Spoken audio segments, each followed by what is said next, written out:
Hello प्यारे बच्चों, स्वागत है आपका हमारी बिल्कुल ब्रांड न्यू वीडियो में। देखो, आराम से समझना है, बहुत आराम से मैं वीडियो बना रहा हूँ। जो जो आपको दिक्कत हो आराम से देखते रहना है, सॉल्व हो जाएगी। पीडीएफ मैं आपको डिस्क्रिप्शन में डाल दूंगा, टेलीग्राम पर जाकर ओपन होगी और वहां से आप इसकी पीडीएफ भी सेव कर सकते हैं। बस ये क्वेश्चन देख लो, इनमें से इंशाल्लाह आपको जरूर क्वेश्चन मिलेंगे। ठीक है जी, चलिए शुरू करते हैं। सवाल में कहा गया है, if the zeros of the quadratic polynomial x square plus a plus b x plus b are 2 and -3, then find the value of a. Panic नहीं होना है सबसे पहले सवाल को देख के। सवाल में आपको जीरोस कह दिए गए ये दोनों। तो जीरोस का मतलब एक तो आपके पास अल्फा है और दूसरा आपके पास बीटा है, यानी कि एक का आंसर जैसे x प्लस 2 और x माइनस 3 ऐसे करके जीरो आता है ना, और x प्लस 2 को आप बराबर जीरो के रख देते हो और प्लस का 2 इधर आगे माइनस का हो जाता है, और x माइनस 3 बराबर जीरो, माइनस का 3 इधर आगे प्लस का 3 हो जाता है। तो जैसे ये दो आंसर आते हैं, सेम ऐसे ही यहाँ पर ये दो आंसर दिए गए हैं, यानी कि एक x की वैल्यू ये है और एक x की वैल्यू ये है। इसे हमने x x ना लिख के अल्फा बीटा रख दिया, या फिर अगर मैं आपको कहूँ तो हम इन्हें, चलो अल्फा बीटा ही रख लो, हम इन्हें अभी अल्फा बीटा रख लेते हैं। ठीक है जी, समझ गए आप? चलिए, तो अगर मैं आपको बताऊं, अल्फा हमारे पास 2 है और बीटा हमारे पास माइनस के 3 है। अब हमें क्या करना है? सवाल वाले ने कहा आप ए और बी की वैल्यू निकाल के दिखा दो। तो अगर आप बहुत ध्यान से सवाल को देखते हैं, तो ये जिसके आगे कुछ नहीं होता वो क्या की वैल्यू होती है? ए की। ये बी की है और ये किसकी वैल्यू है? सी की। ऐसे ही तो होता है। तो बी की जगह पे तो ए रखा है और सी की जगह पे बी रखा है, यानी कि अगर मैं फॉर्मूला लगाता हूँ सम ऑफ जीरोस का, किसका? सम ऑफ जीरोस का, जो बराबर होता है माइनस बी अपॉन ए। यानी कि सम का मतलब अगर मैं इन दोनों को प्लस करता हूँ, दो में प्लस कर देता हूँ माइनस के 3 और माइनस बी की वैल्यू रखता हूँ, बी की वैल्यू है ये पूरी ए प्लस 1, यही तो है, ए प्लस 1 अपॉन ए की वैल्यू जिसके आगे कुछ नहीं होता, क्या होता है? 1। तो दो में से 3 गए, कितना आगे? माइनस का 1। माइनस के अंदर मल्टीप्लाई हो जाती है माइनस के ए और माइनस के 1, जिसके नीचे कुछ होता है कोई मतलब नहीं होता। मैंने माइनस का 1 इधर भेजा तो क्या होगा? ये प्लस का 1 हो गया, और माइनस का ए, 1 में से 1 गया, कितना आ गए? 0। तो ए की वैल्यू आ गई हमारे पास 0। बस इतना सा सवाल था। मतलब हमें ध्यान से देखना था कि क्या ये जो वैल्यू है ए बी, ये सम ऑफ जीरोस और प्रोडक्ट ऑफ जीरोस की जगह पे आ रही है? तो बिल्कुल आ रही है। जैसे ही बी की वैल्यू है, ये किस में आ रही है? प्रोडक्ट ऑफ जीरोस में आ रही है। तो प्रोडक्ट ऑफ जीरोस बराबर होता है सी अपॉन ए के। प्रोडक्ट का मतलब इन दोनों की क्या कर दूं? मल्टीप्लाई, यानी कि 2 की मल्टीप्लाई कर दी मैंने माइनस के 3 में। सी की वैल्यू क्या है मेरे पास? बी है, और ए की वैल्यू क्या है जिसके आगे कुछ नहीं होता? 1। तो बी के अपॉन में 1 का मतलब हो गया बी, और 2 3 जा कितने हो गए? 6। इतना सिंपल ये क्वेश्चन था। 2 मार्क्स का क्वेश्चन है और आराम से आपको सॉल्व करके निकल जाना है।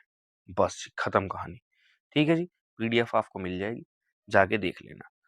अब ध्यान से पढ़ते हैं हम अपने क्वेश्चन को। A train travels at a distance of 90 kilometre at a constant speed. अगर मैं आपको बहुत आसान से समझाऊं, at a constant speed, speed एक कांस्टेंट स्पीड से जा रही है, स्पीड इसकी चेंज नहीं हो रही, स्पीड लगातार सेम है भाई, जा ही रही है। He had the a train travels a distance of 90 kilometre at a constant speed, 90 kilometre दूर जाना है। Had the speed has been 15 kilometre per hour more. और जैसे ही यहाँ पे पहुंची, इसकी स्पीड बढ़ा दी गई एकदम से। कितनी? जो स्पीड थी ना, मान लो एक्स, उसमें 15 बढ़ा दी, और यहाँ मैंने स्पीड कितनी मान रखी थी? एक्स। बढ़ गई इसकी स्पीड। जब इसकी स्पीड बढ़ गई, तो नॉर्मल सी बात है, अगर ये यहाँ से यहाँ तक 2 घंटे में पहुंच रही होगी, यहाँ से यहाँ तक, तो अब जब स्पीड बढ़ी, अब अगर मान लो तुम तेज गाड़ी चलाओगे तो तुम पहले पहुंच जाओगे ना, तो ये 30 मिनट पहले ही पहुंच जाती है जहां पे इसे पहुंचना था। अब आप ये बताओ कि इसकी स्पीड कितनी थी? ये जो एक्स है ना, ये कितना है, ये बता दो बस, और सवाल खत्म हो जाएगा। समझ में आया आपको बहुत अच्छी तरीके से मैंने क्या समझाया? कि अगर एक ट्रेन का सवाल है, आपको 90 किलोमीटर दूर जाना है एक ट्रेन से, और उसकी एक स्पीड दी एक्स, और भाई मुझे कहा गया कि मैंने उसकी स्पीड 15 किलोमीटर आवर बढ़ा दी। ये बढ़ा दी मैंने यहाँ से यहाँ में, और बढ़ाने पर क्या हुआ कि जब मैंने उसकी स्पीड यहाँ से यहाँ बढ़ा दी, तो बढ़ाने पर क्या हुआ, अगर मान लो 2 घंटे में पहुंच रही थी, तो वो 30 मिनट पहले ही पहुंच गई वहां से। अब ये बताओ आपकी जो शुरू की जो ओरिजिनल स्पीड थी वो क्या है? ठीक है जी, समझ गए आप? चलिए अब हम इस क्वेश्चन को करना शुरू करते हैं। चलो जी, कराते हैं भाई साहब आपको क्वेश्चन। मैंने मान लिया let the speed of train be x kilometre per hour. मैंने मान ली जो स्पीड है वो x किलोमीटर पर आवर है और जो डिस्टेंस था वो कितना था 90। तो जब भी ऐसा सवाल दिया जाता है इसमें स्पीड, डिस्टेंस और टाइम पूछा जाता है तो भाई साहब एक ही फॉर्मूला लगता है, वो बराबर होता है टाइम बराबर होता है डिस्टेंस अपॉन स्पीड। ठीक है जी। तो टाइम मैंने t1 मान लिया क्योंकि हमें नहीं पता, डिस्टेंस 90 है और स्पीड कितनी थी x। इक्वेशन हो गई हमारे पास वन। अब हमें दूसरी इक्वेशन क्या कही गई अकॉर्डिंग टू द क्वेश्चन। आपने सवाल बहुत अच्छी तरीके से पढ़ा है कि अब स्पीड को बढ़ा दो। Now speed is increased by कितनी x प्लस कितनी हो गई वो 15 किलोमीटर पर आवर बढ़ा दी गई। आपने भी देखा है भाई। और डिस्टेंस सेम ही था, डिस्टेंस में कुछ भी बदलाव नहीं हुआ, डिस्टेंस तो 90 ही रहा है। फिर लगाओ फॉर्मूला, टाइम बराबर होता है डिस्टेंस अपॉन स्पीड। यही तो होता है। डिस्टेंस कितना था 90 था, स्पीड कितनी हो गई इस बार x प्लस 15 और टाइम मैंने मान लिया यहाँ पर t2। तो यानी कि जो इक्वेशन मेरे पास आई वो आई t2 बराबर होता है 90 अपॉन x प्लस 15 जिसे मैंने इक्वेशन मान लिया 2। अब अगर हम बहुत ध्यान से देखें तो सवाल में कहा गया कि जो t1 है, t1 जो शुरू का टाइम था और जो बाद का टाइम था वो उससे 30 मिनट पहले ही पहुंच जा रहा है। यानी कि जो t1 है वो बराबर है t2 प्लस 13। यानी कि जो पहले वाला टाइम है, शुरू वाला जो टाइम है वो बाद वाले टाइम से 30 मिनट बाद पहुंच रहा है क्योंकि दूसरे वाला तो पहले पहुंच रहा है। समझ रहे नहीं आप? यानी कि अगर या फिर मैं आपको अगर नॉर्मल भाषा में कहूं, अगर मैं आपको नॉर्मल भाषा में कहूं कि जो t1 से t2 का गैप है वो 30 मिनट है। 30 मिनट है ना कि आवर। यानी कि t1 माइनस t2 बराबर 30। या फिर अगर मैं आपको शॉर्ट फॉर्म में कोई चीज समझाऊं, अगर टाइम कम लिया जा रहा है, अगर टाइम क्या लिया जा रहा है कम, कम टाइम लिया जा रहा है तो इक्वेशन होती है t1 माइनस t2 बराबर 30। बता भी दिया। और अगर अगर टाइम कम हो जाता है तो वैल्यू आती है t1 माइनस t2 और अगर टाइम बढ़ जाता है तो वैल्यू आती है t2 माइनस t1 और जो भी यहाँ पर वैल्यू दे रखी है बस फिर आती है t2 माइनस t1 जो भी वैल्यू यहाँ पर दे रखी है वो। ठीक है, याद कर लेना। कम में आती है t1 माइनस t2 और ज्यादा में आती है t2 माइनस t1 जो भी टाइम दे रखा है। ठीक है, t1 की वैल्यू क्या आती 90 अपॉन x, t2 की वैल्यू क्या आती 90 अपॉन x प्लस 15। और ये दोनों किलोमीटर पर आवर में थी पर हमारे पास यहाँ मिनट है। मिनट को आवर घंटों में बदलने के लिए 60 से क्या कर दिया मैंने डिवाइड, क्योंकि एक घंटे में कितनी मिनट होती है, एक आवर में कितनी मिनट होती है 60। ठीक है जी। चलो अब हमने क्या करा, एक जीरो से एक जीरो काट दिया, 3 1 जा 3, 3 2 जा 6, 1/2 आ गया। नीचे वाले का एलसीएम ले लिया मैंने, x into x plus 15 LCM आ गया मेरे पास। मैंने क्रॉस में मल्टीप्लाई कर दी 90 into x plus 15 minus 90x इक्वल 1/2। क्लियर हो गई बात? चलो जी, 90 की मल्टीप्लाई एक्स में 90x, 90 की मल्टीप्लाई 15 में कर दो, 90 की मल्टीप्लाई 15 में कर दो आप यहाँ, तो यहाँ लिख दो 1350 minus 90x upon x square plus 15x equal 1/2। काट दिया भाई हमने। ठीक है जी, क्रॉस में हमने मल्टीप्लाई कर दी। तो ये हो गया x square plus 15x equal 2 × 1350। ये हो जाते हैं एक्स स्क्वायर प्लस 15x और ये आ जाता है मेरे पास 2700। प्लस का 2700 इधर आने पर क्या हो गया, माइनस का 2700 हो गया। तो अब हम क्या करते हैं, अब हम क्या करते हैं, हमें क्या करना है, फैक्टर करने हैं भाई 2700 के। तो 3 के टेबल से काट दो 900 आ गए, 3 के टेबल से काट दो 300 आ गए, 3 के टेबल से काट दो 100 आ गए, 2 के टेबल से काट दो 50 आ गए, 2 के टेबल से काट दो 25 आ गए, 5 के टेबल से काट दो 5 आ गया, 5 ही कम आ गया 5। तो बनाओ फैक्टर भाई जिससे भी 15 भी आ जाए। 5 5 जा 3 3 जा 9, 9 5 जा हो गया 45। ठीक है जी, 3 2 जा 6, 6 2 जा 12, 12 2 जा 30। ठीक है, तो ये हो गया हमारे पास एक्स स्क्वायर प्लस 60 माइनस 45। 60 में से 45 जाने पे 15 आएंगे और मल्टीप्लाई करने पर ये आ जाओगा। ठीक है जी। X minus 2700। चलो जी।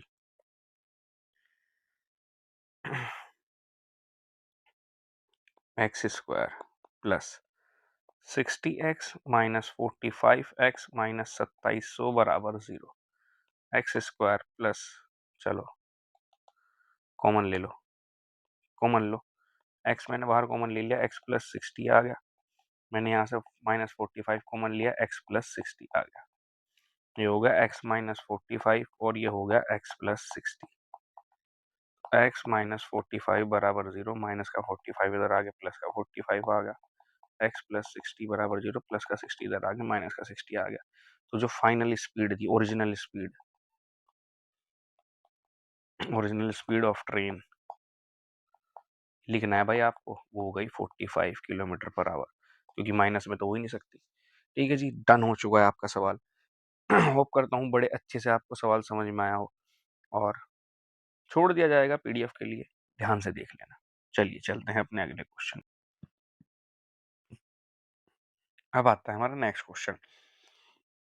नेक्स्ट क्वेश्चन हमें क्या कहता है, प्रोबेबिलिटी ऑफ गेसिंग द करेक्ट आंसर। अगर मैं किसी चीज का करेक्ट आंसर गैस कर रहा हूं तो वो x अपॉन 12 है, यानी कि मेरा मानना है कि मेरा आंसर सही है। If the probability of not गेसिंग द करेक्ट आंसर, पर अगर मेरा करेक्ट आंसर नहीं आया तो क्या होगा, 5/6। देखो, किसी चीज की प्रोबेबिलिटी का होना और ना होना इक्वल होता है 1 के। कैसे? मान लो मैं कहता हूं कि हेड आएगा और सिक्के पे या तो हेड आ सकता है या टेल।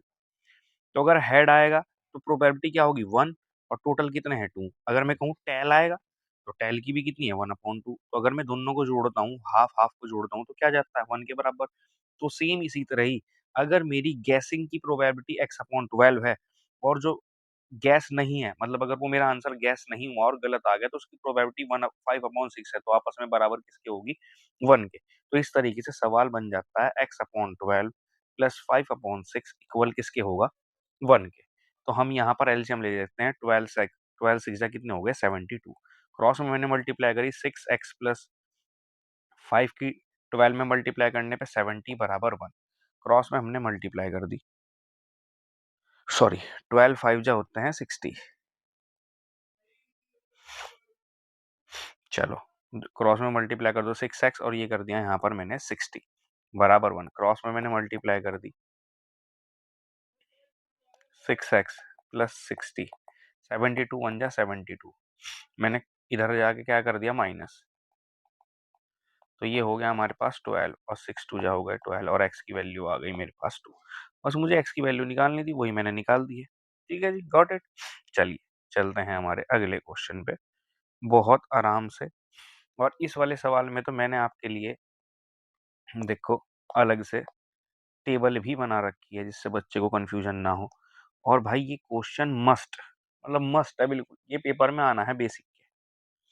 ये स्टैंडर्ड में तो मुश्किल आता है पर बेसिक में जरूर आता है क्वेश्चन। और 2 मार्क्स का क्वेश्चन है ये, 2 मार्क्स का। तो कैसे सॉल्व करना है इसे सवाल को, देखो ये है वैल्यू हमारे पास 2। अब tan 30 की वैल्यू देखो आप कितनी है, 1/√3। तो मैंने यहाँ लिख दिया tan 1/√3। डॉट का मतलब मल्टीप्लाई का निशान है। sec 60 की वैल्यू, sec 60 की वैल्यू कितनी है, यहाँ पर देखो 2 है, मैंने यहाँ लिख दिया 2। डॉट का मतलब है यहाँ पर मल्टीप्लाई। tan 45 की वैल्यू है 1, मैंने यहाँ लिख दी 1। 1 अपॉन 1 माइनस साइन 60 की वैल्यू, साइन 60 की वैल्यू √3/2। तो मैंने लिख दिया √3/2, इसका स्क्वायर था, मैंने लिख दिया स्क्वायर। इतनी चीज लिखने पर आपको 1 मार्क्स मिल जाएगा पेपर में। उसके बाद सॉल्व अगर आपसे गलत हो जाता है तो कोई बात नहीं, वैसे हम सॉल्व सही करेंगे। चलो 2 1 जा 2, 2 2 जा 4, 4 1 जा 4, यानी कि 4/√3 आ गया भाई 1। स्क्वायर से अंडर रूट भाग जाता है 3, 2 का स्क्वायर होता है 4, जिसके नीचे कुछ नहीं होता 1। √3 ऊपर है 4, 4 1 जा 4, क्रॉस में मल्टीप्लाई कर दो 4 1 जा 4 -3, ये यहाँ गया और ये यहाँ गया। 4 4 जा हो गए 16 अपॉन 4। चलो अभी थोड़ा सा और सॉल्व कर लेते हैं।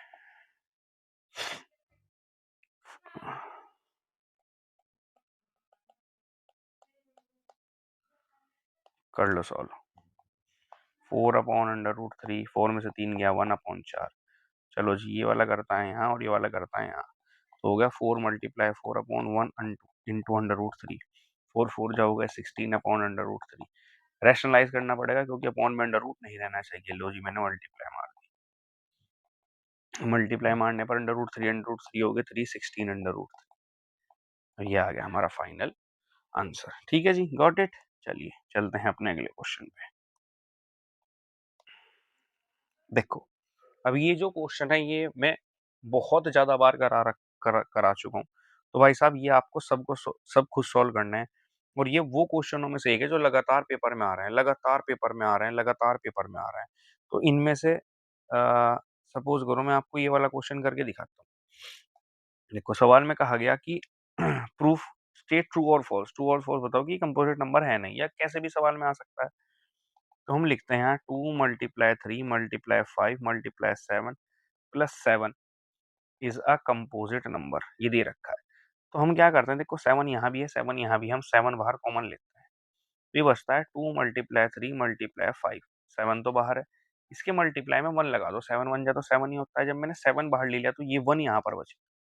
अब पहले तो मैं आपको कंपोजिट नंबर बताता हूँ होते क्या है। तो जो कंपोजिट नंबर होते हैं वो नंबर होते हैं जिनके कम से कम 2 फैक्टर्स होते हैं, कम से कम 2 फैक्टर होने चाहिए उसके। जैसे कि 4 है, ये 2 के टेबल में भी आता है, 4 के टेबल में भी आता है, तो उसके 2 फैक्टर हो गए। 6 है, 2 के भी टेबल में भी आता है, 3 के टेबल में भी आता है, 6 के टेबल में भी आता है, तो 3 फैक्टर हो गए। यानी कि ऐसे नंबर जिनके 2 या 2 से ज्यादा फैक्टर होंगे वो कंपोजिट नंबर होंगे। अब देखो 1 है, तो 1 का तो 1 ही होगा। 3 है, 1 और 3, 1 को फैक्टर में नहीं गिना जाता, तो इसका तो 3 ही रह गया, तो ये कंपोजिट नंबर नहीं है। तो ये है कंपोजिट नंबर। 8 है कंपोजिट नंबर, देखो 2 के टेबल में आता है, 4 के टेबल में आता है और 8 के टेबल में आता है। समझ गए आप कंपोजिट नंबर क्या है। चलो, अब ये है 2 3 जा 6, 6 5 जा कितने हो गए 30 और +1, तो ये हो गया 7 × 31। तो देखो 7 के टेबल से अलग कट रहा है, 31 के टेबल से अलग कट रहा है, 2 फैक्टर हो गए नहीं, क्योंकि मल्टीप्लाई में है, मल्टीप्लाई करके कुछ भी आएगा तो 7 के टेबल से भी कटेगा और 31 के टेबल से भी कटेगा। तो 2 नंबर अलग-अलग अगर मल्टीप्लाई में आ जाते हैं तो वो कंपोजिट नंबर होते हैं। तो बस हमें यहाँ लिखना है, here we can see here we can see 7, sorry ये सवाल ही लिखना पड़ेगा हमें। Here we can see 2 × 3 × 5 × 7 + 7 has 2 और more than 2 factors, so it is a composite number। ठीक है जी, ऑल डन। अब देखो कुछ और बातें बता दूं भाई। फिक्स क्वेश्चन है भाई, बिल्कुल फिक्स क्वेश्चन है, अंडर रूट क्वेश्चन है, आएगा ही आएगा भाई। और एक ये वाला क्वेश्चन इस तरह या फिर इस तरीके का क्वेश्चन आता है पेपर में। तो देखो मैंने पहली वीडियो में करा भी रखा है, डिस्क्रिप्शन में लिंक डाल दूंगा, तो भाई साहब वहां से जाके सॉल्व कर लेना। ठीक है जी, चलिए चलते हैं अपने अगले क्वेश्चन।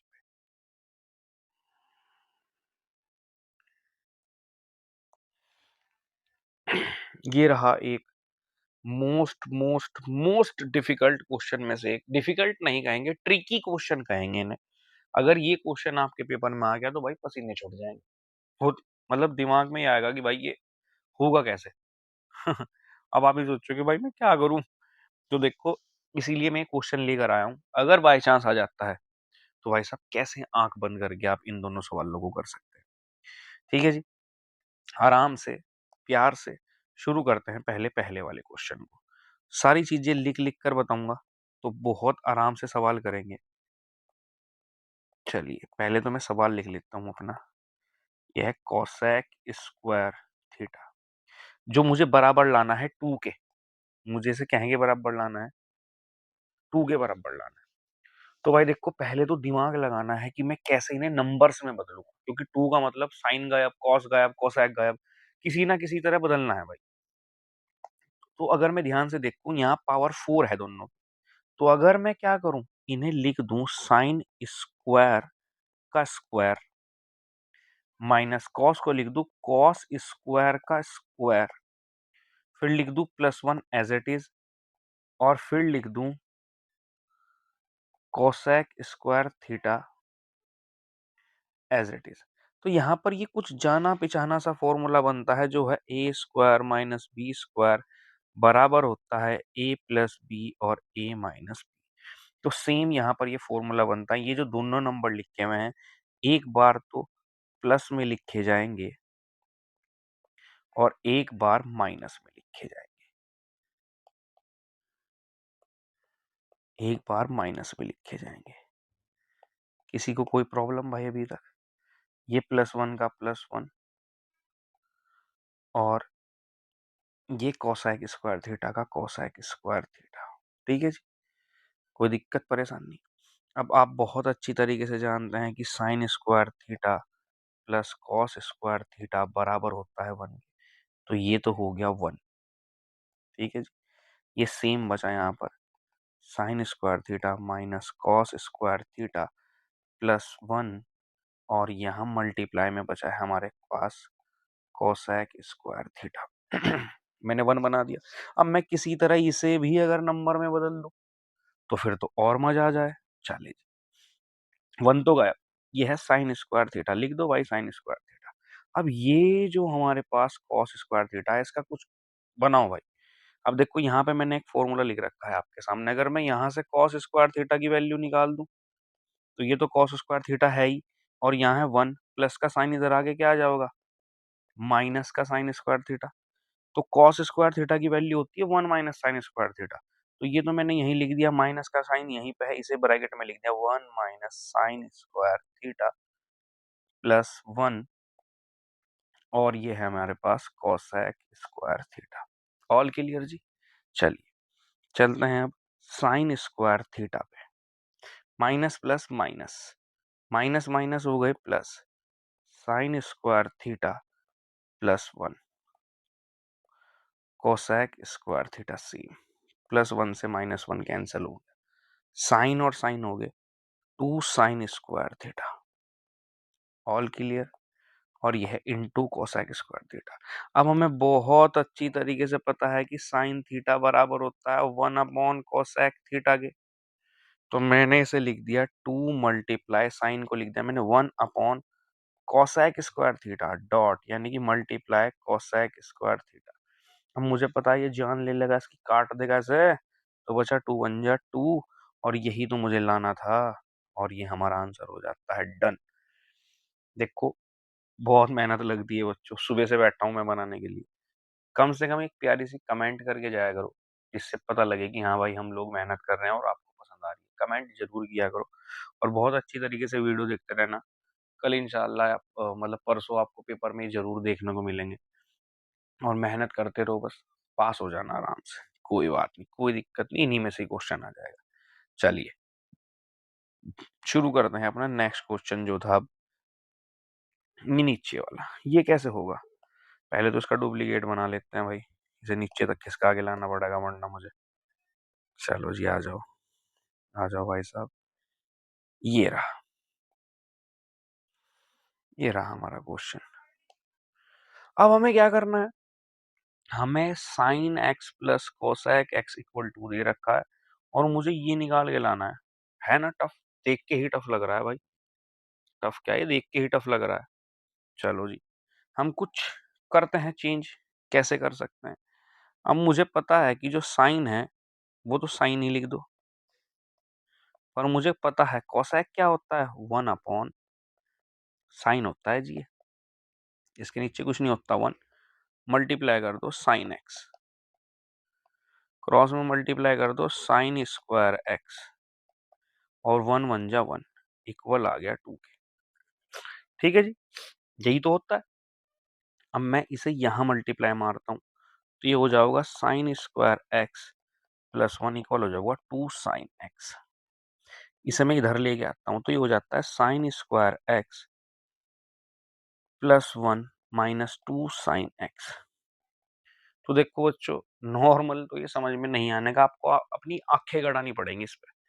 तो अगर मैं आपको ये फॉर्मूला बना के दिखाऊं तो ये फॉर्मूला कुछ ऐसे बनना है। देखो साइन एक्स का स्क्वायर +1 का स्क्वायर -2 साइन एक्स और अगर मैं और आंखें गड़ा के दिखाऊं तो फॉर्मूला बन रहा है x square plus y square minus 2xy।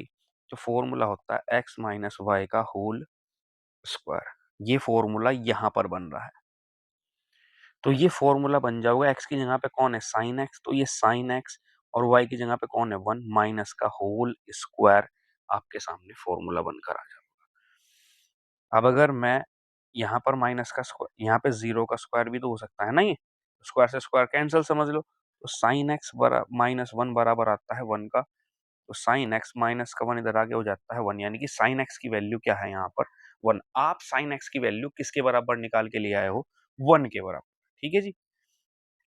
अब यहां पर आ जाओ, sign x plus cosec x बराबर था 2 के। साइन एक्स की वैल्यू आपने 1 निकाल ली है, plus cosec x equal to cosec x plus का 1 इधर आके क्या हो गया माइनस का 1। तो ये हो गया कोसेक एक्स, 2 में से 1 गया कितना आ गया 1। तो कोसेक भी किसके बराबर आ गया 1 के। दोनों की वैल्यू आप 1 के बराबर निकाल के लिए आए हो। अब हमारा सवाल आता है बस भाई, साइन की पावर 19x प्लस कोसेक की पावर 20x। ठीक है जी, ये है। चलो जी, कोई दिक्कत नहीं। साइन की वैल्यू कितनी है 1, 1 की पावर 19, कोसेक की पावर कितनी है 1, 1 की पावर 20। तो 1 की पावर कुछ भी हो 1 ही होती है भाई 1, और 1 की पावर 20 भी कितनी होगी 1, और 1 और 1 कितने हो गए 2। लो भाई आंसर आ गया।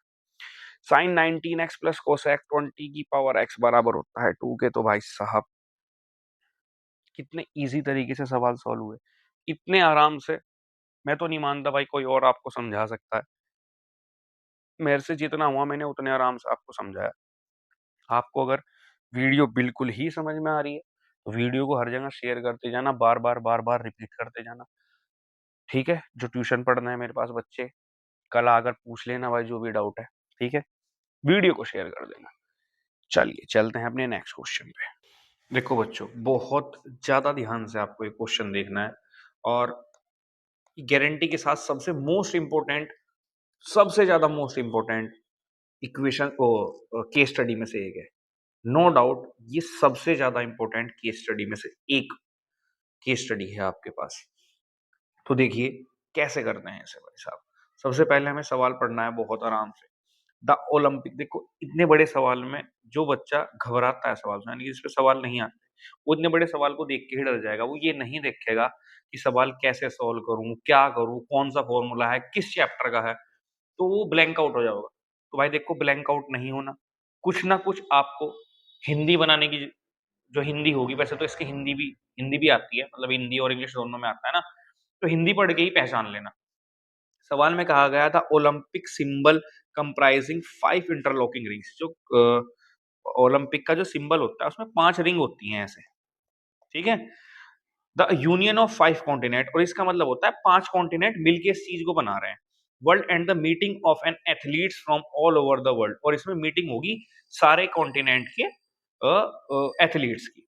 इन order to spread awareness, awareness फैलाने के लिए about Olympic games, student of class 10th took part in various activity. एक एक्टिविटी ऑर्गेनाइज की गई उनके स्कूल में। One such group of student made 5 circular ring in the school lawn with the help of ropes. तो 5 circular ring जो है बच्चों ने बनाई, 5 सर्कुलर रिंग जो है वो बच्चों ने बनाई हैं स्कूल में ऐसे करके। ठीक है, और अब देखो ये सबसे मेन चीज है, each circular ring required 44 metre of length. एक जो रिंग लगी बनाने में, उसकी जो टोटल लंबाई थी, ऐसे अगर मैं इसे नाप दूं तो वो 44 मीटर लगी। कितनी लगी 44 मीटर। ठीक है, तो ये जो साइज होता है ना, ये घूमने वाला, ये जिसमें बाहर बाहर से पैरामीटर नापा जाता है, इसे सरकमफेरेंस कहते हैं, सर्कल की। इसे क्या कहते हैं, सरकमफेरेंस ऑफ सर्कल। तो वो हमें क्या दे रखी है 44 मीटर। पहले तो ये अपने दिमाग में डाल। Also, in the shaded regions as shown in the figure, student made rangoli showcasing various sport and activity। अब ये रस्सी से बनाने के बाद उन्होंने इसके बीच में रंगोली बनाई। It is given that triangle AOB is an equilateral triangle, और ये जो ट्राइंगल बन रहा है इसके अंदर यहाँ पर O A B, ये जो ट्राइंगल बना है ओ ए बी, इसे इन्होंने अनशेडेड रखा, यानी कि इस पे कलर नहीं करे, एक वाले पार्ट पे ऐसे ऐसे कलर नहीं करे। अब सवाल वाले कुछ सवाल पूछ रहे हैं आपसे कि find the radius of each circular ring, क्या रेडियस होगी सर्कुलर रिंग की। ठीक है जी, तो देखो मैं बहुत आराम आराम से आपको सॉल्व करके दिखाता हूँ। पहले क्वेश्चन में कहा गया रेडियस बताओ, तो मैंने अब ये भी आपके सामने लिखा कि जो पूरा जो मतलब ये जो फैला के बनाया गया था सर्कल, उसकी लेंथ 44 बताई गई। और ये जो पूरा पैरामीटर होता है सर्कल का बाहर का, इसका फॉर्मूला होता है सरकमफेरेंस ऑफ सर्कल, जो मैंने कितना लिखा था 44। तो सरकमफेरेंस ऑफ सर्कल का फॉर्मूला होता है 2 पाई आर, तो बराबर किसके आ गया 44 के। ठीक है जी, ये 1 मार्क्स का क्वेश्चन है, ये भी 1 मार्क्स का क्वेश्चन है, ये दोनों 2 मार्क्स के क्वेश्चन है। तो देखो बेवकूफी मत करना, कभी भी अगर सवाल में आपको इस तरीके से सवाल दिखे तो इन दोनों में से कोई एक चूज करना है आपको, तो भाई साहब वो चूज करो जो आसान हो। गधे की तरह दिमाग नहीं लगाना बिल्कुल भी, कि जो आया दिख गया शुरू में वही कर दिया। तो पहले सवाल को पढ़ना है आराम से, फिर हमें सॉल्व करना है। सवाल में सबसे पहले इसमें आर निकालना है, इसमें हमें angle of A O B निकालना है, इसमें बताया गया शेडेड रीजन आर वन बताओ, और इसमें बताया है length of rope of unshaded region बताओ। ठीक है जी, चलो अनशेडेड रीजन बताओ। चलो हमने सबसे पहला क्वेश्चन शुरू करा, हमें आर निकालना है। 2 पाई आर इक्वल है हमारे पास 44। ठीक है, 2 पाई की वैल्यू होती है 22/7। आर मुझे नहीं पता क्या है, क्योंकि वो मुझे निकालना है। तो मैंने बहुत अच्छा दिमाग लगाया, 22 से 44 2 बार कट गया, और 2 से तो 2 ही कट गया 1 बार, और ये 7 इधर जाके मल्टीप्लाई करके करने चला गया। तो आर बराबर हो गया 7 सेंटीमीटर, यानी कि जो आपकी रेडियस है वो आ गई आपके पास 7 सेंटीमीटर। इतना इजी सवाल था और 1 नंबर आपके पास आ गया, 1 नंबर आपके पास आ गया भाई साहब। ठीक है जी, तो कोई दिक्कत महसूस हुई आपको? होनी भी नहीं चाहिए भाई। ठीक है, अब हमने इसकी एक कॉपी बना के नीचे को डाल दी, जिससे ये सवाल आपको और क्लियर दिखने लगे। चलो जी, एक चीज हमने क्लियर कर दी। अब आते हैं हम दूसरी चीज पे। दूसरी चीज में हमें क्या कहा गया, आप angle, what is the measure of angle AOB. तो थोड़ा ध्यान ध्यान ध्यान ध्यान ध्यान लगाना है। सवाल वाले ने कहा साफ साफ, क्या कहा था सवाल वाले ने, कि जो भी आप ट्राइंगल, जो triangle A O B is an equilateral triangle. तो अगर आपने थोड़ा बहुत अभी पिछली क्लासों में पढ़ा है, तो जो इक्विलेटरल ट्राइंगल होता है, जो इक्विलेटरल ट्राइंगल होता है, उसके सारे एंगल कितने डिग्री के होते हैं? 60 60 60, तीनों एंगल 60 60 डिग्री के होते हैं। तो कुछ भी नहीं करना है भाई, हमें आंख बंद करके ये लिख देना है कि जो एंगल ए ओ बी है वो किसके बराबर है? 60 डिग्री के। अगर आप रीजन लिखना जाओ तो लिख दो, because triangle A O A B is an equilateral triangle. बस, और कुछ नहीं करना है, खत्म।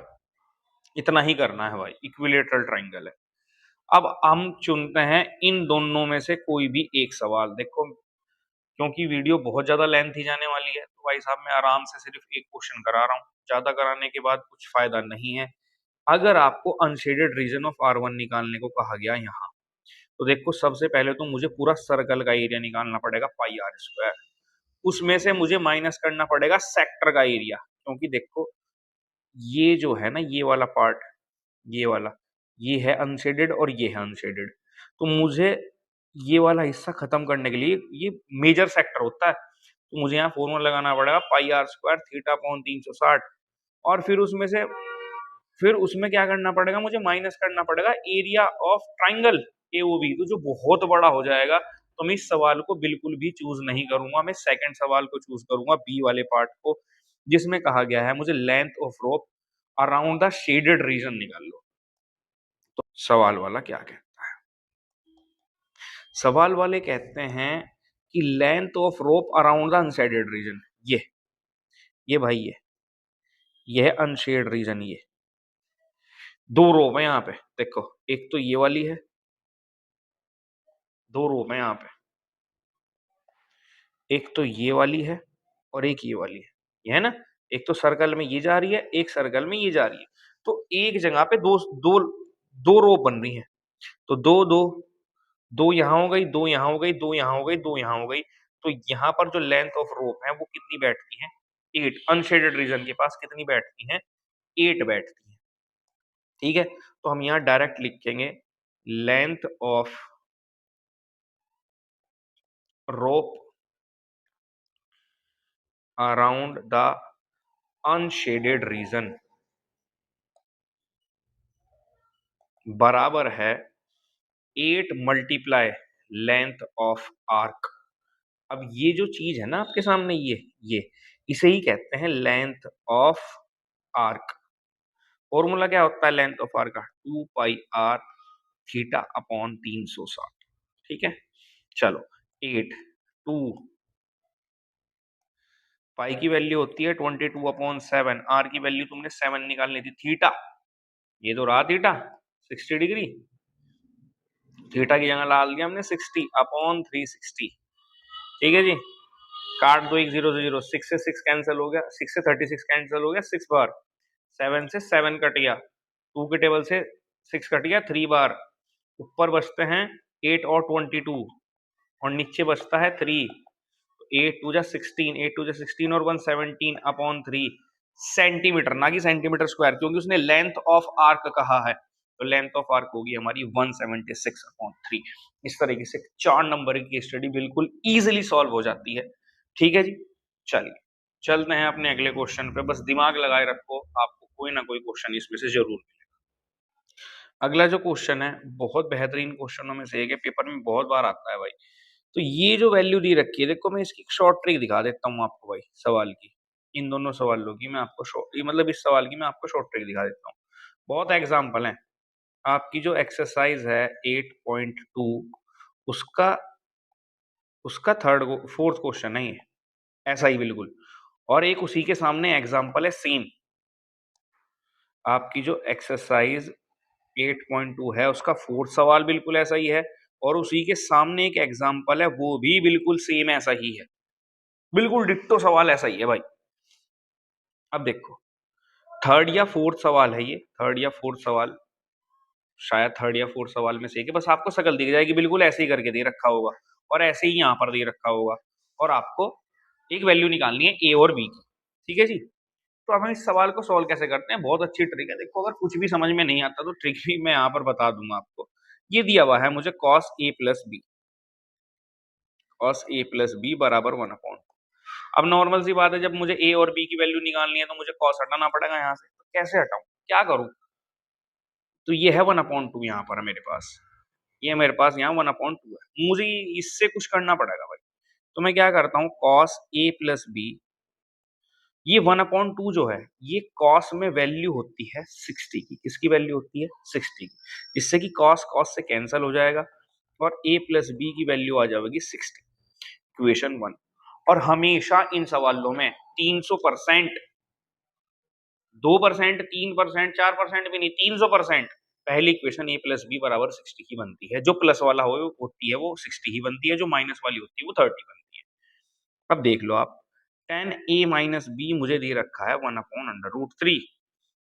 मुझे इस तरह यहाँ से tan हटाना पड़ेगा भाई, तो मैं इसे लिख देता हूँ tan 1/√3 वैल्यू होती है tan 30 की, tan से tan कैंसिल हो गया, a माइनस बी बराबर आता है मेरे पास 30 डिग्री, इक्वेशन हो जाती है 2।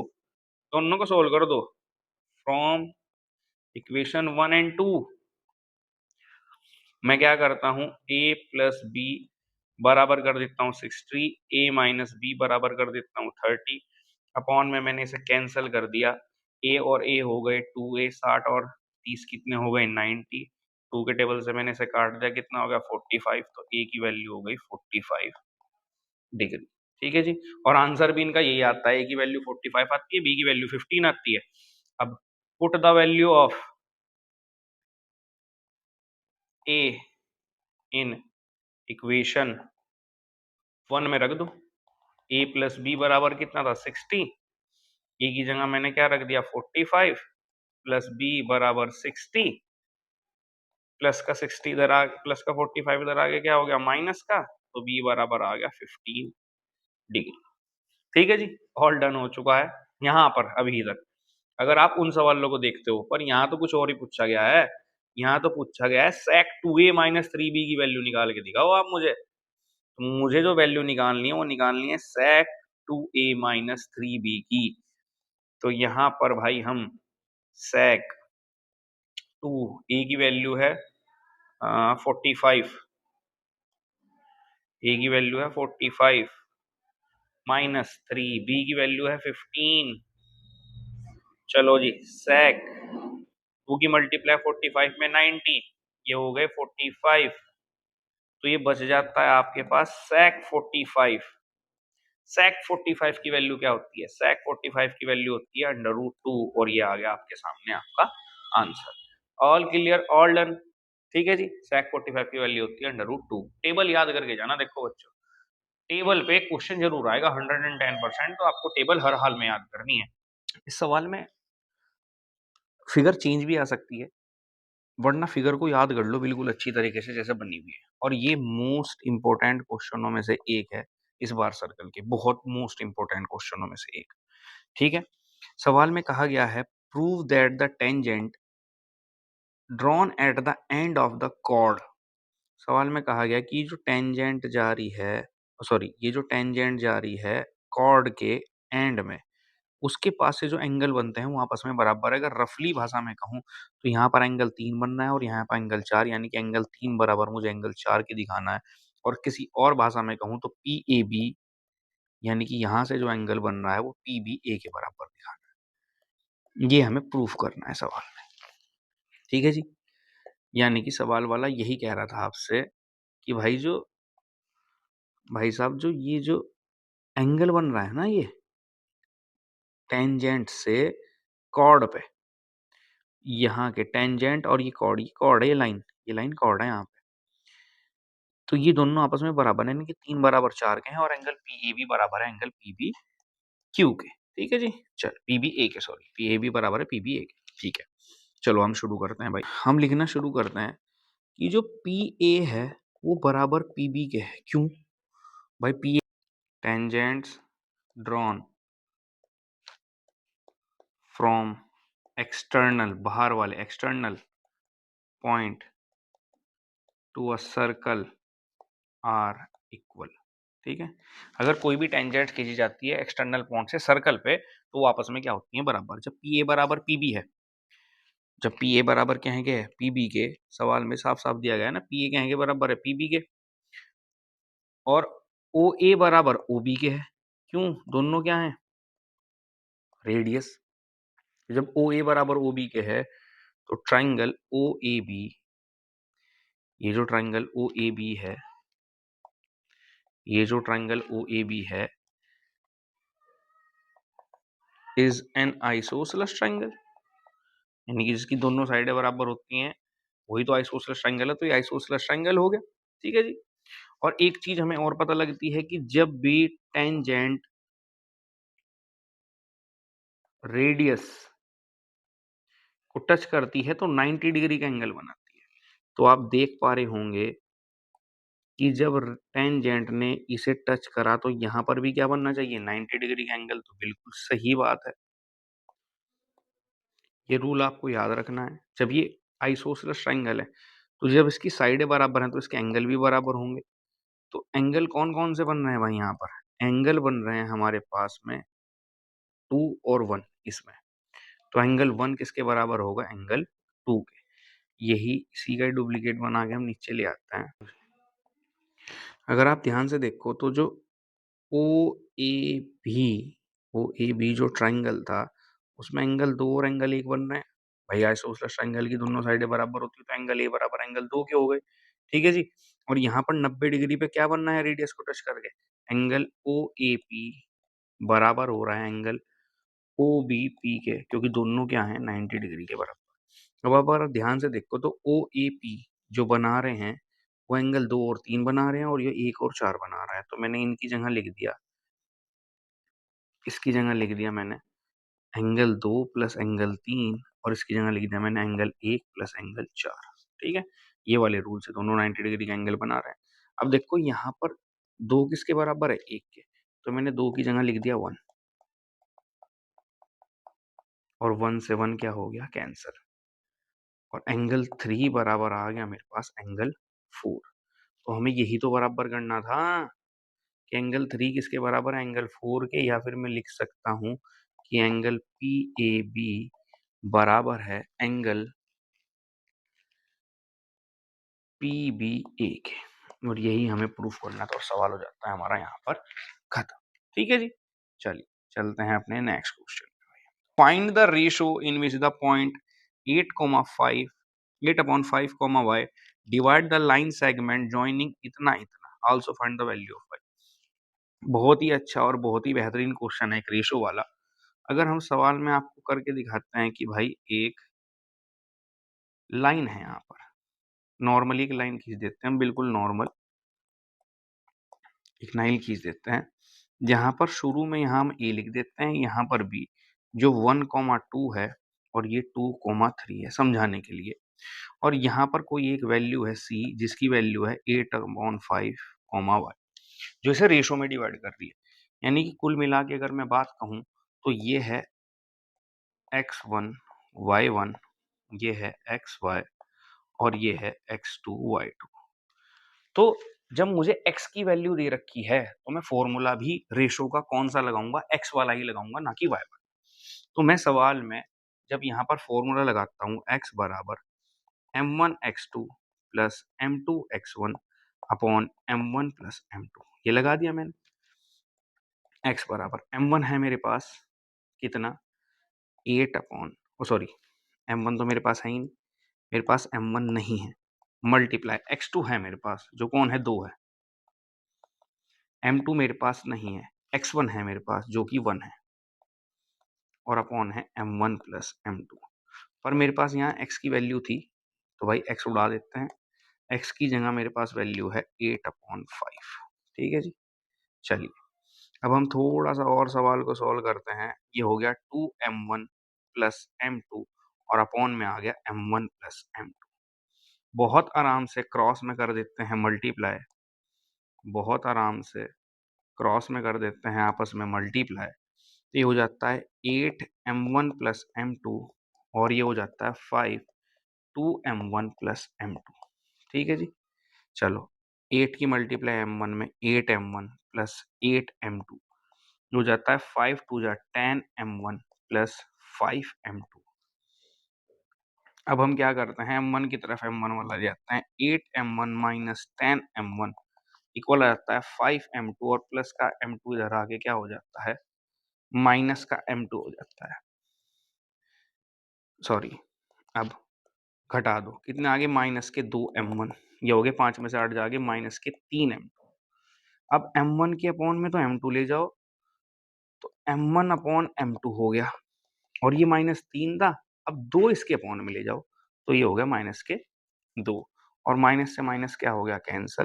तो m1 रेशो m2 मेरे पास आ गया 3:2। ठीक है जी, ऑल क्लियर। 3:2 हमारे पास क्या आ चुकी है, वैल्यू आ चुकी है m1। और अब ये तो मैंने निकाल लिया, उसने कहा था मुझे also find the value of y की वैल्यू भी निकाल कर दिखाओ। चलो जी, y का फॉर्मूला लगा लो। y बराबर होता है m1/2 plus m2/1 upon m1 plus m2, यही तो होता है भाई। चलिए जी, y की मुझे वैल्यू निकालनी है, m1 मेरे पास 3 है, y2 क्या है मेरे पास, ये y2 और y1 देख लो भाई क्या है, y1 मेरे पास 2 है, y2 मेरे पास 3 है, y1 y2 मेरे पास 3 है, और m1 की वैल्यू है मेरे पास 2, और m1 y1 है मेरे पास 2 अपॉन 3 प्लस 2, तो 3 3 जाओगे 9, 2 2 जाओगे 4, 3 और 2 कितने हो गए 5। तो y की जो वैल्यू आ जाती है मेरे पास वो आती है 13/5। और डन हमारा क्वेश्चन, और इस तरीके से हमारा ये एक 3 मार्क्स का सवाल हो जाता है सॉल्व। ठीक है जी, चलिए चलते हैं अपने नेक्स्ट क्वेश्चन पे। अगर आपके सामने ऐसा सवाल आ जाता है, और देखो मस्त है भाई, या तो ट्रेन का आएगा या फ्लाइट का आएगा, आजकल ट्रेंडिंग में है भाई साहब। एक फ्लाइट है आपकी जिसकी डिस्टेंस आपको दी गई है 2800 किलोमीटर, यहाँ से यहाँ तक जहाज को जाने में 2800 किलोमीटर लग रहे हैं। And aircraft was slow down, suppose करो यहाँ पर उसकी स्पीड x थी और यहाँ जब वो पहुंचा 3 जगह है वो।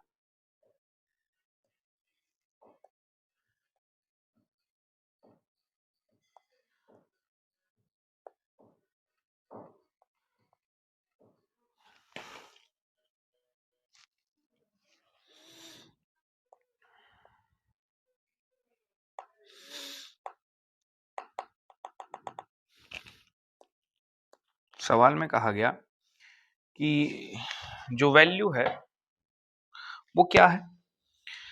अगर आपको ऐसा सवाल दिया जाता है देखो पेपर में, तो आप कंफ्यूज मत होना भाई। देखो एक सवाल आना है, या तो ट्रेन का आना है या फ्लाइट का आना है, कोई ना कोई सवाल तो आएगा। देखो एक फ्लाइट है जो एयरक्राफ्ट से जा रही है, यहाँ से यहाँ तक 2800 किलोमीटर की है। यहाँ पर स्पीड x थी और यहाँ पर इसकी स्पीड साफ साफ दिया गया कि रिड्यूस कम कर दी गई 100, तो x में से 100 घटा दो, यहाँ स्पीड कम कर दी गई। अब जो भी टाइम इसे लग रहा था यहाँ से यहाँ तक पहुंचने में, अब उसमें बढ़ जाती है 30 मिनट और। अब उसमें बढ़ जाती है 30 मिनट और। अब देखो 30 मिनट और बढ़ गई, ठीक है। तो आप बताओ इसकी ओरिजिनल ड्यूरेशन कितना टाइम लगा इसे यहां से यहां तक पहुंचने में। ओरिजिनल ड्यूरेशन कहा है, ना कि स्पीड कहा है। याद रखना ये वाली बात। ओरिजिनल ड्यूरेशन का मतलब होता है टाइम हमें पूछा गया है यहाँ पर, ना कि स्पीड पूछी गई है। जो पिछले ट्रेन वाला सवाल था जो मैंने अभी अभी आपको कराया है पीछे, उसमें ट्रेन की स्पीड पूछी गई थी, इसमें फ्लाइट का टाइम पूछा गया है। ठीक है जी। बहुत ध्यान से हम इस सवाल को शुरू करते हैं और ट्रेन वाली सवाल की चीजें अपने दिमाग में रखना। चलिए हम शुरू करते हैं। सवाल में कहा गया, पहले तो हम डिस्टेंस लिखते हैं भाई। डिस्टेंस मेरे पास है यहाँ पर 2800 किलोमीटर है जी। अब मैंने क्या करा, स्पीड ऑफ एयरक्राफ्ट यहां पर मान ली x kilometre per our. Time मुझे नहीं पता, मैंने पहले भी आपको बताया जब भी डिस्टेंस टाइम और स्पीड दी गई हो तो फॉर्मूला लगता है टाइम बराबर होता है डिस्टेंस अपॉन स्पीड। मुझे नहीं पता टाइम क्या है तो मैंने t1 मान लिया। डिस्टेंस मेरे पास 2800 है और स्पीड है मेरे पास x। इक्वेशन क्या आ जाती है मेरे पास 1। ठीक है जी, ऑल क्लियर। दोबारा again according to the question, सवाल में पूछा गया अब नाउ स्पीड ऑफ एयरक्राफ्ट। जो मेरा सवाल था उसमें साफ साफ कहा गया था कि स्पीड मैंने कम कर दी है। स्पीड मैंने क्या कर दी है अब कम। Speed of aircraft is decreased by, कितनी डिक्रीज करी गई 100। तो एक्स में से घटा दिया मैंने 100 किलोमीटर पर आवर मैंने घटा दिया यहाँ पर सवाल में। 100 किलोमीटर पर आवर मैंने डाउन कर दिया। जब मैंने 100 किलोमीटर पर आवर डाउन कर दिया तो अब जो फॉर्मूला आता है टाइम बराबर डिस्टेंस अपॉन स्पीड का, वो बदल जाता है। टाइम है मेरे पास अब t2, डिस्टेंस है मेरे पास 2800 और स्पीड मेरी हो जाती है x माइनस 100। इक्वेशन आ जाती है 2। Again according to the question, अब मैं सवाल पे पहुंचता हूं। मैंने पीछे भी आपको बताया था कि अगर टाइम कम होता है तो इक्वेशन आती है t1 माइनस t2, जो भी यहाँ पे टाइम दिया हुआ है, जो भी यहाँ पे टाइम दिया गया है। और अगर ज्यादा कर दी जाती है, सवाल को बहुत ध्यान से पढ़ लो, सवाल में टाइम को बढ़ा दिया गया है। तो जब टाइम को बढ़ा दिया जाता है तो इक्वेशन आती है t2 माइनस t1, और जितना भी टाइम यहाँ पर दिया गया हो आपको। ठीक है जी, ऑल क्लियर। तो इक्वेशन आ जाती है t2 माइनस t1 इक्वल, जो भी टाइम दिया गया था वो दिया गया था मुझे 30 मिनट। ठीक है जी।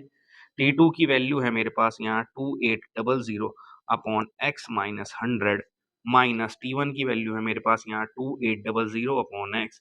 क्योंकि ये मिनट में है और बात यहाँ सारी जगह आवर घंटों की हो रही है, तो 60 से मैंने कर दिया डिवाइड। डिवाइड करने पर आ गया 1/2। अब मैं क्या करता हूँ, इन दोनों का एलसीएम ले लेता हूँ। x minus 100 upon x, cross में मल्टीप्लाई कर देता हूँ 2800, x minus 2800 x minus 100 equal 1/2। ठीक है जी। चलिए शुरू करते हैं multiply. X square minus 100x, cross में मल्टीप्लाई कर दो, सॉरी मल्टीप्लाई कर दी, आ गया 2800x माइनस इसकी मल्टीप्लाई करो x में, 2800x हो गया, और माइनस माइनस यहाँ पर हो गया प्लस, और ये हो गया 2800 और 2 जीरो और बढ़ गई, इक्वल हो गया 1/2 के। ठीक है जी, ऑल क्लियर। अब ये तो कैंसिल हो गया भाई, और ये आ गया यहाँ पर ऐसे क्रॉस में मल्टीप्लाई करने पर। ठीक है जी, तो ये आ गया एक्स स्क्वायर माइनस 100x, तो सेम ही रहा क्योंकि भाई 1 से मल्टीप्लाई, पर जब 2 से मल्टीप्लाई करेगा ये तो ये होगा 52 की मल्टीप्लाई 28 पे आ गया 56, और 40 की 40 रही। अब हम इसे इधर लेके आते हैं, ये बन गया x square minus 100x minus 5640 equal 0। तो भाई कैसे सॉल्व करें, फैक्टर कैसे करें, तो दिमाग में लगाओ ये 56 है, सपोज करो ये 56 है, बस और कुछ नहीं है, ये क्या है 56। तो 56 कैसे आता है, 56 कैसे आएगा भाई, 8 7 जा होते हैं 56, और 8 में से 7 जाने पे आता है 1, तो मैं इसे 800 माइनस 700 कर देता हूँ। 800 माइनस 700 कितना आ जाएगा 100, तो बचेंगे कितने, जब 100 आ जाएगा तो बच जाएगा 100, तो यहाँ पे है ही, और मल्टीप्लाई करने पर कितना आ जाएगा 4 जीरो। समझ गई आप भाई साहब। अब चलो सवाल को हम लिख देते हैं यहाँ पे, x square minus 800 minus 700 x minus 5640 equal 0। ठीक है जी, कर दिया हमने। अब x square minus 800x minus minus हो गए प्लस, माइनस 5640 इक्वल 0। कॉमन ले लो भाई, कॉमन लिया मैंने x, तो ये आ गया x माइनस 100। अब नॉर्मल सी बात है, यहाँ तो 700 ही कॉमन लिया जाएगा, बच गया x, और ये इसके टेबल में होगा 800 बार। अब हम यहाँ लिख देते हैं x माइनस 800, और ये आ गया आपके पास x प्लस 700 बराबर 0। बराबर 0 के रख देते हैं, माइनस का इधर आकर हो गया प्लस, और x प्लस 700 बराबर 0, प्लस का 700 इधर आ गया माइनस का। तो स्पीड कभी माइनस में नहीं होती, हमारे पास स्पीड आ गई 800। तो स्पीड ऑफ एयरक्राफ्ट जो थी वो आई है 800 किलोमीटर पर आवर। ठीक है जी, 800 किलोमीटर पर आवर में हमारे पास स्पीड आई है, और पर हमें ये थोड़ा ही कहा था, हमें कहा गया था original speed, sorry original duration time of flight. देखो कई सारे बच्चे तो इसे यहीं पे कंफ्यूज कर जाएंगे कि हमें क्या निकालना है, और ओरिजिनल टाइम क्या था T1 था, और T1 की वैल्यू क्या थी 2800 अपॉन स्पीड जो मैंने x माननी थी। तो x मेरे पास क्या था 800, और 20 से 20 यहाँ कैंसिल हो जाता है, T1 की वैल्यू आती है 28/8, जिसे मैं 4 के टेबल से काट के 7/2 कर देता हूँ। तो बस बिना आंख बंद करे इसे लिख दो आप 3.5 काट के, 2 से 7 को काट के 3.5 आवर। इतने टाइम की ये जो थी हमारी क्या थी, फ्लाइट की टाइमिंग थी। ठीक है भाई साहब, इतने नॉर्मल तरीके से मैंने आपको ये सवाल समझाया है, बहुत टाइम लेकर, बहुत ज्यादा टाइम लेकर मैंने आपको ये सवाल समझाया है। तो चैनल को सब्सक्राइब करके जाया करो, वीडियो को शेयर करके जाया करो, और भाई कमेंट में कुछ भी लिख के जाया करो जिससे मोटिवेशन मिले। ठीक है, ऑल द बेस्ट आपके एग्जाम के लिए। होप करता हूँ ये सवाल आपके पास आया और आप इसे एकदम से कर दें। चलिए चलते हैं अपने नेक्स्ट क्वेश्चन। चलिए आ जाता है कुछ एमसीक्यू पे, थोड़ा सा रिलैक्स देते हैं आपको टफ क्वेश्चनों में से। चलिए, सवाल में कहा गया find the ratio of HCF and to LCM the least composite number and the least prime number. देखो पेपर में आता है भाई ये सवाल, बहुत आता है ये सवाल पेपर में, इसी वजह से मैंने इसे यहाँ डाला हुआ है। सबसे पहले तो आपको लीस्ट कंपोजिट नंबर पता होना चाहिए। तो लीस्ट कंपोजिट जो नंबर होता है वो बराबर होता है, सबसे छोटा कंपोजिट नंबर होता है हमारे पास 4। लीस्ट कंपोजिट नंबर हमारे पास क्या होता है 4 होता है। और लीस्ट प्राइम नंबर, सबसे छोटा prime number, least prime number हमारे पास होता है 2। ठीक है, यही पता होना चाहिए पहले तो इस सवाल के लिए। उसने पूछा एचसीएफ और एलसीएम निकालो, तो 4 के फैक्टर कर लो, 2 2 जा 4, और 2 के फैक्टर कर लो, 2 1 जा 2। हमारे पास क्या निकल के आता है कॉमन 2, तो एचसीएफ हो गया हमारे पास 2। एलसीएम क्या होगा, दोनों को एक साथ ही रख लो भाई। 2 2 जा 4, 2 1 जा 2, 1 1 जा 1। तो एलसीएम जो आता है मेरे पास वो आता है, एलसीएम जो आता है मेरे पास वो आता है 2 2 जा 4। तो उसने कहा हमें रेशो निकाल लो एचसीएफ का एलसीएम के साथ। तो ऊपर एचसीएफ लिख दो और नीचे लिख दो एलसीएम। एचसीएफ था 2, एलसीएम था 4, काट दो 1/2 यानी कि 1:2। कौन है 1:2 यहाँ पर, ये रहा, ये रहा, खत्म।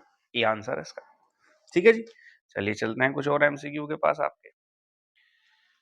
सवाल में कहा गया कि इफ अ पॉलिनोमियल, ये रहा, then find the value of P1 and P4। कितना आसान सवाल हो सकता है, ये नॉर्मल भी सवाल आ जाए, बहुत अच्छे क्वेश्चनों में से एक है। तो हमारे पास एक px दिया हुआ है, तो हमें दिया दिया गया है x² माइनस 5x प्लस 6। अगर हम इसमें x की जगह 1 रखते हैं, रख दो भाई x की जगह 1, तो जहां पे x है मैंने वहां 1 रख दिया। 1 का स्क्वायर हो गया 1, 5 1 जा 5 प्लस 6, 1 और 6 कितना हो गया 7 माइनस 5 कितना आ गया 2। अगर मैं इसी सवाल में x की जगह पर 4 रख देता हूँ, x की जगह 4 रखने को कहा है ना इसने मुझे, 4 रख दिया मैंने। 4 4 जा हो गया 16 माइनस 5 4 जा हो गया 20 प्लस 6, ये हो गया मेरे पास 22 माइनस 20, ये कितना आ गया 2। तो जो मेरे पास P1 प्लस P4 आया, P1 कितना है मेरे पास 2 और ये भी कितना आया 2, तो 2 2 जा कितने हो गए 4। ये रहा P ऑप्शन आपका आंसर, यानी कि 4 आ गया हमारे पास आंसर। ठीक है जी, चलिए चलते हैं अपने नेक्स्ट क्वेश्चन पे। नेक्स्ट क्वेश्चन हमें कहा गया कि पोल की जो हाइट है वो 6 मीटर है। 6 मीटर हमें यहाँ पर हाइट दे दी गई, ये 6 मीटर हाई है, और जो शेडो बन रही है नीचे वो 2√3 मीटर है। उसने कहा सन का एलिवेशन बताओ, अगर यहाँ पर सन है, यहाँ पर सन है, एलिवेशन बताओ कितना होगा। तो भाई हम फॉर्मूला लगाते हैं, यहाँ पर थीटा है, यहाँ से देख रहा है कोई, ये थीटा है, यहाँ से देख रहा है ना, एलिवेशन, एलिवेशन का मतलब ऊपर की तरफ को देख रहा है। तो परपेंडिकुलर अपॉन बेस किसका फॉर्मूला होता है, टेन थीटा का। टेन थीटा का फॉर्मूला होता है perpendicular upon base, tan theta. Perpendicular है मेरे पास 6, ये है मेरे पास 2/√3। 2 से 6 कट गया कितनी बार, 3 बार। तो टेन थीटा मेरे पास बराबर आ गया 3/√3। अब जो 3 होता है उसे मैंने लिख दिया √3 मल्टीप्लाई √3 अपॉन √3, कट गए। टेन थीटा क्या आ गया मेरे पास √3। तो √3 टेन में किसकी वैल्यू होती है, ये होती है टेन में 60 की वैल्यू।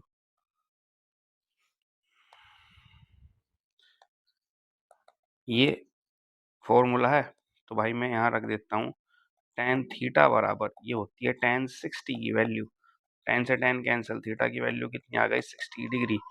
तो यहाँ पर जो ऑप्शन होगा वो क्या होगा, ए, 60 डिग्री आंसर। और ये वाला क्वेश्चन तो मैं आपको यहीं सॉल्व करके दिखाता हूँ।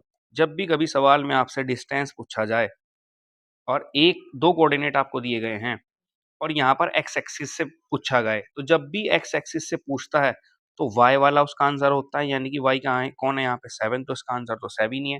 और अगर यहाँ पे वाई पूछ ले तो एक्स वाला आंसर होता है जो है -1। ठीक है जी, चलिए चलते हैं अपने नेक्स्ट क्वेश्चन। क्वेश्चन पहले ध्यान से पढ़ो, मैंने यहाँ आपके सामने एक रफली फिगर भी बना दी है। सवाल में कहा गया कि एक स्टेबल ओनर है, यानी कि जहाँ पर अस्तबल होता है घोड़ों का, वो 4 ही usually type these horses with 7 metre long rope. इसने घोड़ों को बांध रखा है 7 मीटर लंबी रस्सी, 7-7 मीटर लंबी रस्सी है, ठीक है, जो 7-7 मीटर लंबी रस्सी है। और यहाँ पर मैंने दिखा भी दिया कि 20-20 मीटर के, 20 मीटर की स्क्वायर का एक जो स्क्वायर है वो 20 मीटर की एक साइड के साथ बना हुआ है, ऐसे अस्तबल में बनी हुई है, जो कि बनी हुई है। कभी-कभी इन्हें चोट भी लग जाती है, कह रहा है कि इन्हें कभी-कभी इसकी वजह से चोट भी लग जाती है। और कुछ उसने क्वेश्चन दिए हैं अलग-अलग। सबसे पहले उसने कहा find the area of square, 1 marks का क्वेश्चन है ये। और कितना ईज़ी क्वेश्चन है आप यूँ देखो। उसने हमें यूँ कहा find the area of square. ओए होए! वो कितना आसान क्वेश्चन भाई। एरिया ऑफ स्क्वायर क्या होगा? एरिया ऑफ स्क्वायर हमारे सामने क्या होगा? क्या होता है area of square? Side into side. तो साइड कितनी है मेरे पास 20, तो 20 मल्टीप्लाई 20 कितना हो गया 400 मीटर स्क्वायर, खत्म। इतना सा क्वेश्चन था, 1 मार्क्स में मिल गया। सेकंड क्वेश्चन, दोनों में से कोई एक चूज करना है। एक में कहा अगर रस्सी 7 मीटर से 10 मीटर लंबी कर दी जाए, छोड़ दो भाई, बहुत लंबा क्वेश्चन है। पहले में कहा find the area of total field with these horses can graze. देखो अगर आप ध्यान से देखो, उसने कहा हॉर्सेस ना कि हॉर्स। उसने कहा ये घोड़ा कितना घास का मैदान चढ़ सकता है, ये कितना और ये कितना, 4 की बात हो रही है, ना कि 1 की बात हो रही है। चलिए जी, निकालते हैं भाई, कितना चढ़ सकते हैं घोड़े हमारे मैदान भाई। सवाल आता है हॉर्सेस, हॉर्सेस कैन ग्रेज, कितना एरिया चढ़ सकते हैं। देखो पहली बात तो 4 है, मल्टीप्लाई, और अगर आप ध्यान से देख के ये जो लाइनें बनाई हुई हैं और 7 मीटर लंबी रस्सी यहाँ से रेडियस बना रही है, रेडियस बना रही है किसका, अगर मैं इसे थोड़ा सा देखो यहाँ से बनाऊं तो ये एक सर्कल बन जाएगा, पूरा बन जाएगा नहीं ऐसा। तो ये जो चीज होती है रेडियस ही तो होती है, तो वो हमें सवाल में दी भी रखी है 7 मीटर, तो आर मेरे पास 7 मीटर है यहाँ। और ये बन रहा है एक सेक्टर रेडियस के बीच में, दो रेडियस के बीच में सेक्टर बनता है, देखो एक ही है 7 मीटर। तो जब यहाँ 7 है तो यहाँ भी 7 होगा, जब यहाँ 7 है तो यहाँ भी 7 होगा, तो दो रेडियस के बीच में जो चीज बनती है वो क्या कहलाती है, सेक्टर। तो एरिया ऑफ सेक्टर का फॉर्मूला होता है पाई आर स्क्वायर थीटा अपॉन 360।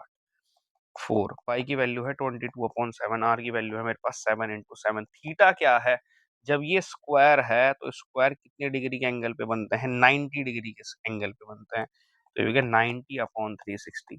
काट के कितना आ गया 1/4, 7 से 7 कैंसिल हो गया और 4 से 4 कैंसिल हो गया, तो 22 के साथ बचा 7, तो आंसर आ गया 154 मीटर स्क्वायर। इतना ही सिंपल क्वेश्चन था और ये हमारा सॉल्व हो चुका है। अब सवाल में हमें कहा गया पाई की वैल्यू सॉरी यहाँ पर 3.14 थी और मैंने यहाँ 22/7 ले ली, खैर चल जाएगी, कोई बात नहीं, छोड़ दो।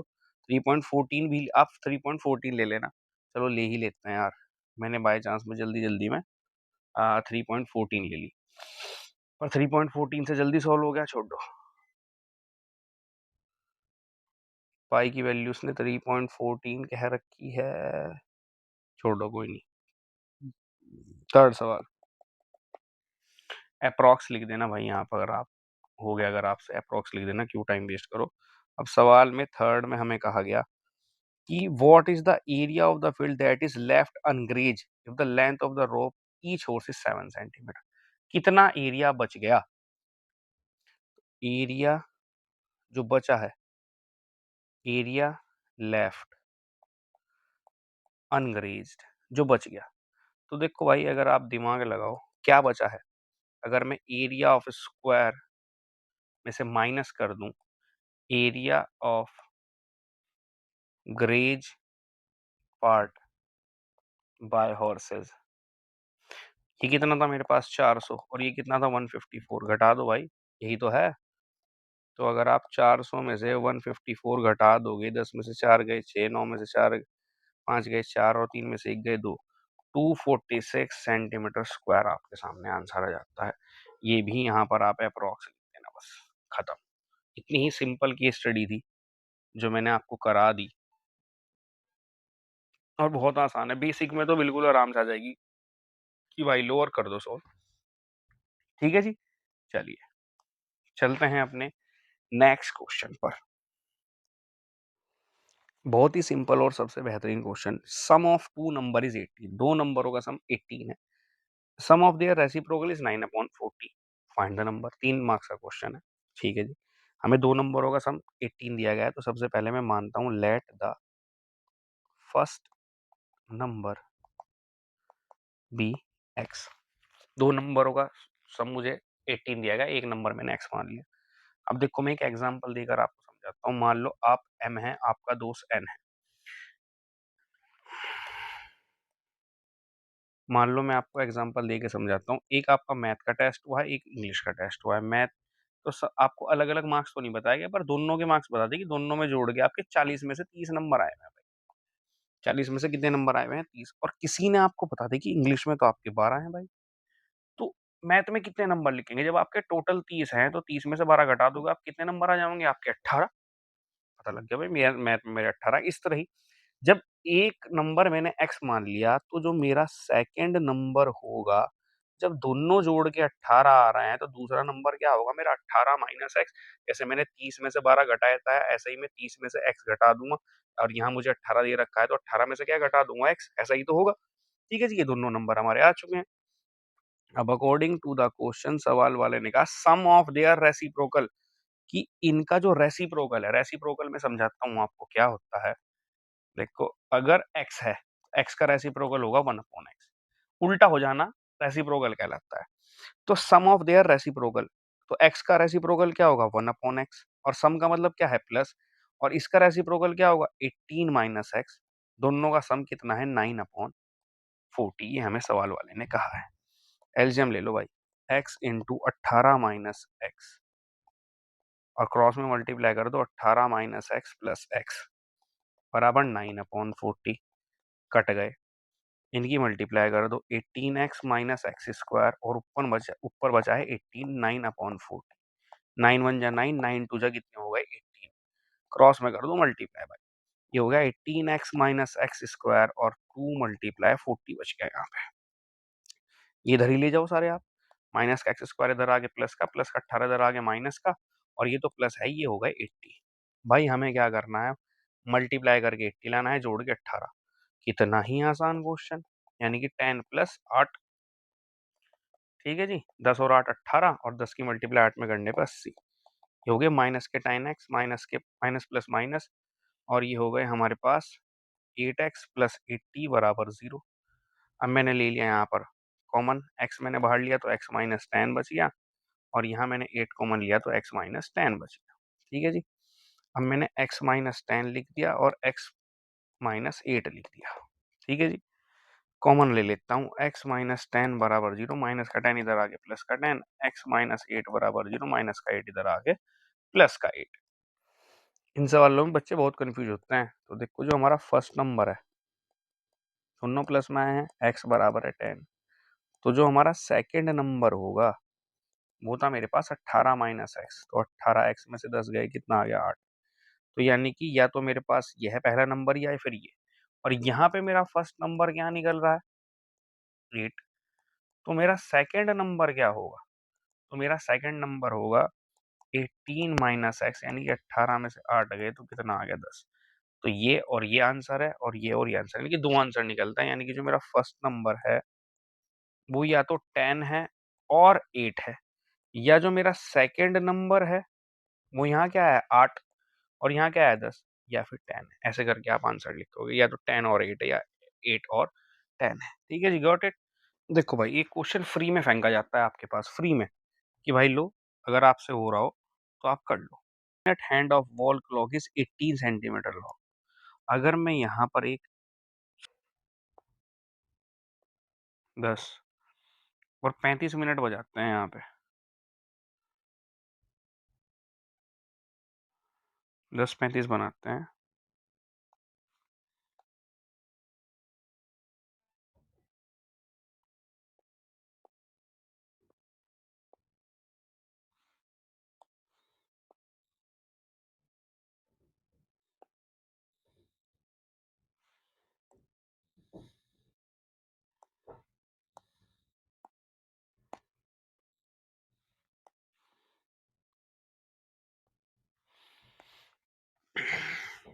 अब हम सवाल समझाते हैं आपको बहुत क्लियर। सवाल वाले ने कहा कि अगर आपके पास एक मिनट हैंड है, मिनट हैंड ये है 18 सेंटीमीटर लेंथ में है, यानी कि ये एक तरह से रेडियस है, मतलब उसे आप पूरा समझो, ये रफली है, अगर आप समझें तो अगर आप सुई को देखेंगे तो वो बिल्कुल ही टच करती है यहाँ पर जाके, तो ये एक तरह से सर्कल की रेडियस बनती है। तो आर आपको दिया जाता है 18 सेंटीमीटर रफली। Find the area of the clock describe by the minute hand in 35 minute. 35 minute में कितने डिग्री का एंगल बनाती है, तो देखो angle made by minute hand, minute hand यानी कि मिनट वाली सुई इन 35 मिनट। देखो मैं आपको एक ट्रिक बताता हूँ, एक मिनट में घड़ी की सुई 6 डिग्री का एंगल बनाती है, ये आपको याद रखना है। 1 मिनट में कितने डिग्री का एंगल बनाती है? 6 डिग्री का एंगल बनाती है वो 1 मिनट में। ठीक है? जब भी आप पे ऐसा सवाल आए तो याद रखना 1 मिनट में 6 डिग्री का एंगल वो बनाती है। तो जब 6 का डिग्री का बनाती है तो यहाँ तो 35 मिनट हो गए, तो 6 मल्टीप्लाई 35 कर दो। मल्टीप्लाई कर दो, 6 5 जा 30, कैरी आ गया 3, 6 3 जा 18, 210 डिग्री का उसने एंगल बनाया है यहाँ पर। तो ये आपके पास हो गया हमारा थीटा। थीटा हो गया ये हमारे पास। और अगर आप ध्यान से देखें तो जब सुई ने 35 डिग्री का एंगल बनाया होगा तो एक जगह से दूसरी जगह घूम के आई होगी, तो यानी कि क्या निकलेगा? Sector. Area swept by minute hand in 35 minute is, formula लगेगा पाई आर स्क्वायर थीटा अपॉन 360। देखो अगर सुई यहां से चली है, सपोज करो भाई यहाँ पे 12 बजता है ना, यहाँ पे तो ये भी तो रेडियस ही हुई ना, यहाँ से चल के यहाँ ही है। तो दो रेडियस के बीच में जो एरिया आता है उसे कहते हैं एरिया ऑफ सेक्टर। ठीक है? तो इस वजह से इसमें क्या लग रहा है? Area of sector. पाई की वैल्यू है 20/7, आर की वैल्यू है हमारे पास जो मिनट का हैंड था यानी कि 18 इंटू 18, थीटा है मेरे पास 210/360। ठीक है जी, ऑल क्लियर। एक जीरो से मैं एक जीरो काट देता हूँ, 7 3 जा हो जाते हैं 21, 18 2 जा हो जाते हैं 36 और 2 के टेबल से 18 कट जाता है 9 बार। ये आ गया आपके पास 22 और 9 3 जा हो गए हमारे पास 27। ठीक है जी। अब मैं यहाँ 22 की 27 से आपको मल्टीप्लाई मार के दिखाता हूँ। 7 2 जा 14, कैरी आ गया 1, 7 2 जा 14 और 1 5, 154, 2 2 जा 4 और 2 2 जा 4 4, 5 और 4, 5 और 4 हो गए 9। ये आ गया आपके पास 59470 सेंटीमीटर स्क्वायर। और ये हो गया आपका सवाल डन। ठीक है जी, बहुत बेहतरीन सवाल है, पेपर में आने के पूरे पूरे चांस है। ठीक है जी, चलिए चलते हैं अपने नेक्स्ट क्वेश्चन पे। या area of minor segment, minor segment, minor segment, minor segment. मस्त सवाल है ये, चाहे बेसिक हो चाहे स्टैंडर्ड हो, ये आना ही आना है। सवाल में कहा गया बहुत ही क्लियरली कि A B is a chord of a circle centred at O, जिसमें angle A O B 60 degree है। एंगल ए ओ बी यानी कि थीटा आपको यहाँ पे 60 डिग्री दे दिया गया। ठीक है जी। और ओ ए आपके पास 14 है, ओ ए का मतलब रेडियस आपके पास 14 हो गई। आर आपके पास यहाँ पर 14 सेंटीमीटर हो गया। थीटा आपके पास 60 डिग्री हो गया। और अंडर रूट 3 की वैल्यू आपको 1.73 रखनी है। देखो यूट्यूब पे आपके टीचर आपको पढ़ाते होंगे एरिया ऑफ माइनर सेगमेंट, हर कोई अलग अलग तरीके से लिखवाता है। मेरे पास एक फॉर्मूला है जो डायरेक्ट वैल्यू रखने के पर आपको वैल्यू निकाल कर देता है, तो उसे रट लेना अच्छी तरीके से। तो एरिया ऑफ माइनर सेगमेंट का जो डायरेक्ट फॉर्मूला है मेरे पास वो होता है R square pi theta upon 360 degree minus sine theta upon 2। बस वैल्यू रखो और ये निकला बाहर फॉर्मूले की वैल्यू। फॉर्मूले से वैल्यू माइनर सेगमेंट की एकदम से निकल के बाहर आती है। ठीक है जी, थैंक यू। बाद में क्या देना, रखो जी आर की वैल्यू 14 मल्टीप्लाई 14 पाई। पाई की वैल्यू हमारे पास नहीं दे रखी तो हमें 22/7 लेनी है। थीटा मेरे पास 60 है, मल्टीप्लाई होगा 360 अपॉन 360 माइनस साइन थीटा की वैल्यू मेरे पास 63 है, अब 60 है और अपॉन 2 काट दिया मैंने तो यहाँ 6 आ गया। ये 2 के टेबल से काटा 11 और यहाँ आ गया 3, तो ये हो गया यहाँ पे 196 मल्टीप्लाई करके ऊपर बच गया 11, 7 3 हो गया 21 माइनस साइन 60 की वैल्यू होती है अंडर रूट 3 अपॉन 2 और नीचे 2 है। ठीक है जी, ये आ गया यहाँ पे 196 11/21 माइनस अंडर रूट 3 की वैल्यू दे रखी थी 1.73, 2 जा हो गया 4। थोड़ा सा और एलसीएम ले लो भाई, इन दोनों की मल्टीप्लाई कर दो 84 आ गया। क्रॉस में मल्टीप्लाई करोगे तो 44 आ जाएगा माइनस, इन दोनों की मल्टीप्लाई करो 21 की मल्टीप्लाई करो 1.73, 371 मल्टीप्लाई 2 3 जा 6, 2 4 जा 70, 2 7 जा 14, कैरी आ गया 1, 2 1 जा 2 और 1 आ गया 3, 3 7 6 13 हो गया, कैरी आ गया 1 6 और 3 पॉइंट था 2 के बाद, तो ये आ गया 36.33। ठीक है जी, ये आ गई। चलो यह आया 196, माइनस कर दो 44 में से 36.33, कैरी दो 10 में से 3 गया 7, यहाँ बच गया 9, 9 में से 3 गया 6, यहाँ से कैरी लिया था 3 बच गया, 3 में से 6 नहीं जा सकता, कैरी दो 13 में से 6 गया 7, ये बच गया मेरे पास 7.67 अपॉन 84। ये 14 के टेबल में 14 बार आता है और ये 14 के टेबल में 6 बार आता है। ठीक है जी, ये आ गया 14 अपॉन 6 मल्टीप्लाई 7.67। और भी कट सकता है, काट दो 2 के टेबल से 7 बार और यहाँ पे 3 बार। तो अब मुझे 7 की मल्टीप्लाई 7.67 में करके 3 से कर देना है डिवाइड। चलो जी, करते हैं 7.67 की मल्टीप्लाई 7 से। 7 7 जा 49, कैरी आ गया 4, 7 6 जा 42 और 4 46, 4 बच गया, 7 7 जा 49 और 4 कितने हो गए 53, पॉइंट लग गई 2 के बाद, ये आ गया आपके पास 53.69 अपॉन 3। डिवाइड करके देख लो भाई, जो भी आएगा आपका आंसर अप्रॉक्स लिख देना बस।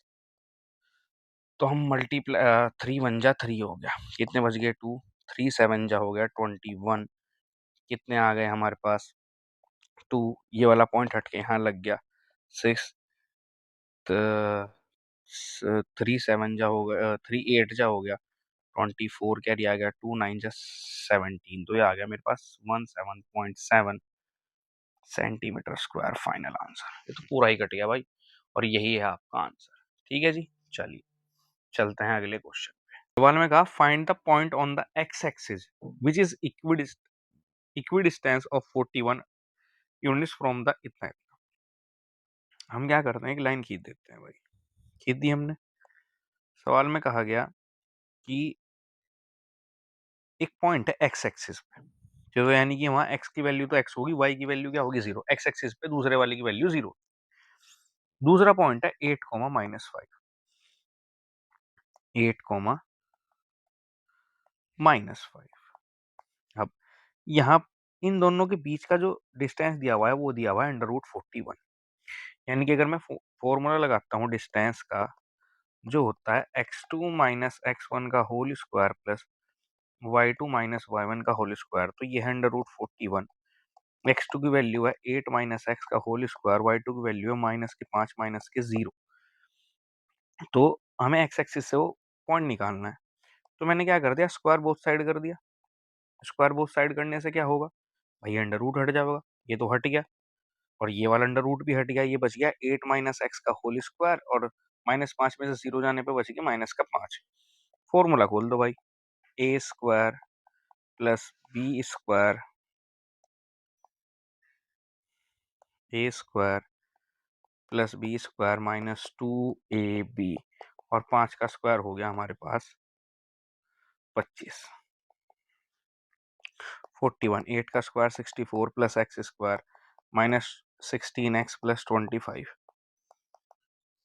इन्हें जोड़ दो भाई, 6 और 5 हो गए 9, 89 प्लस एक्स स्क्वायर -16x, इसे इधर भेजो भाई, x square -16x plus 89 -41 equal 0।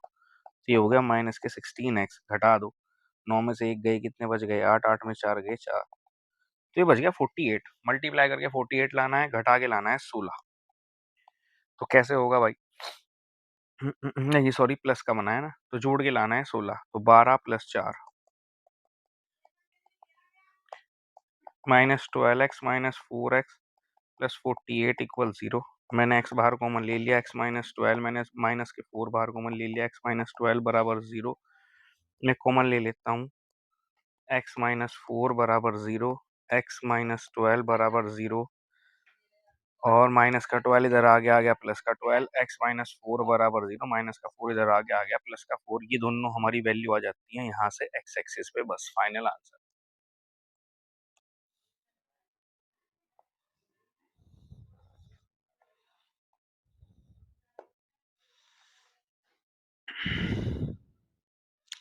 शुरू करते हैं अपने अगले क्वेश्चन को भाई।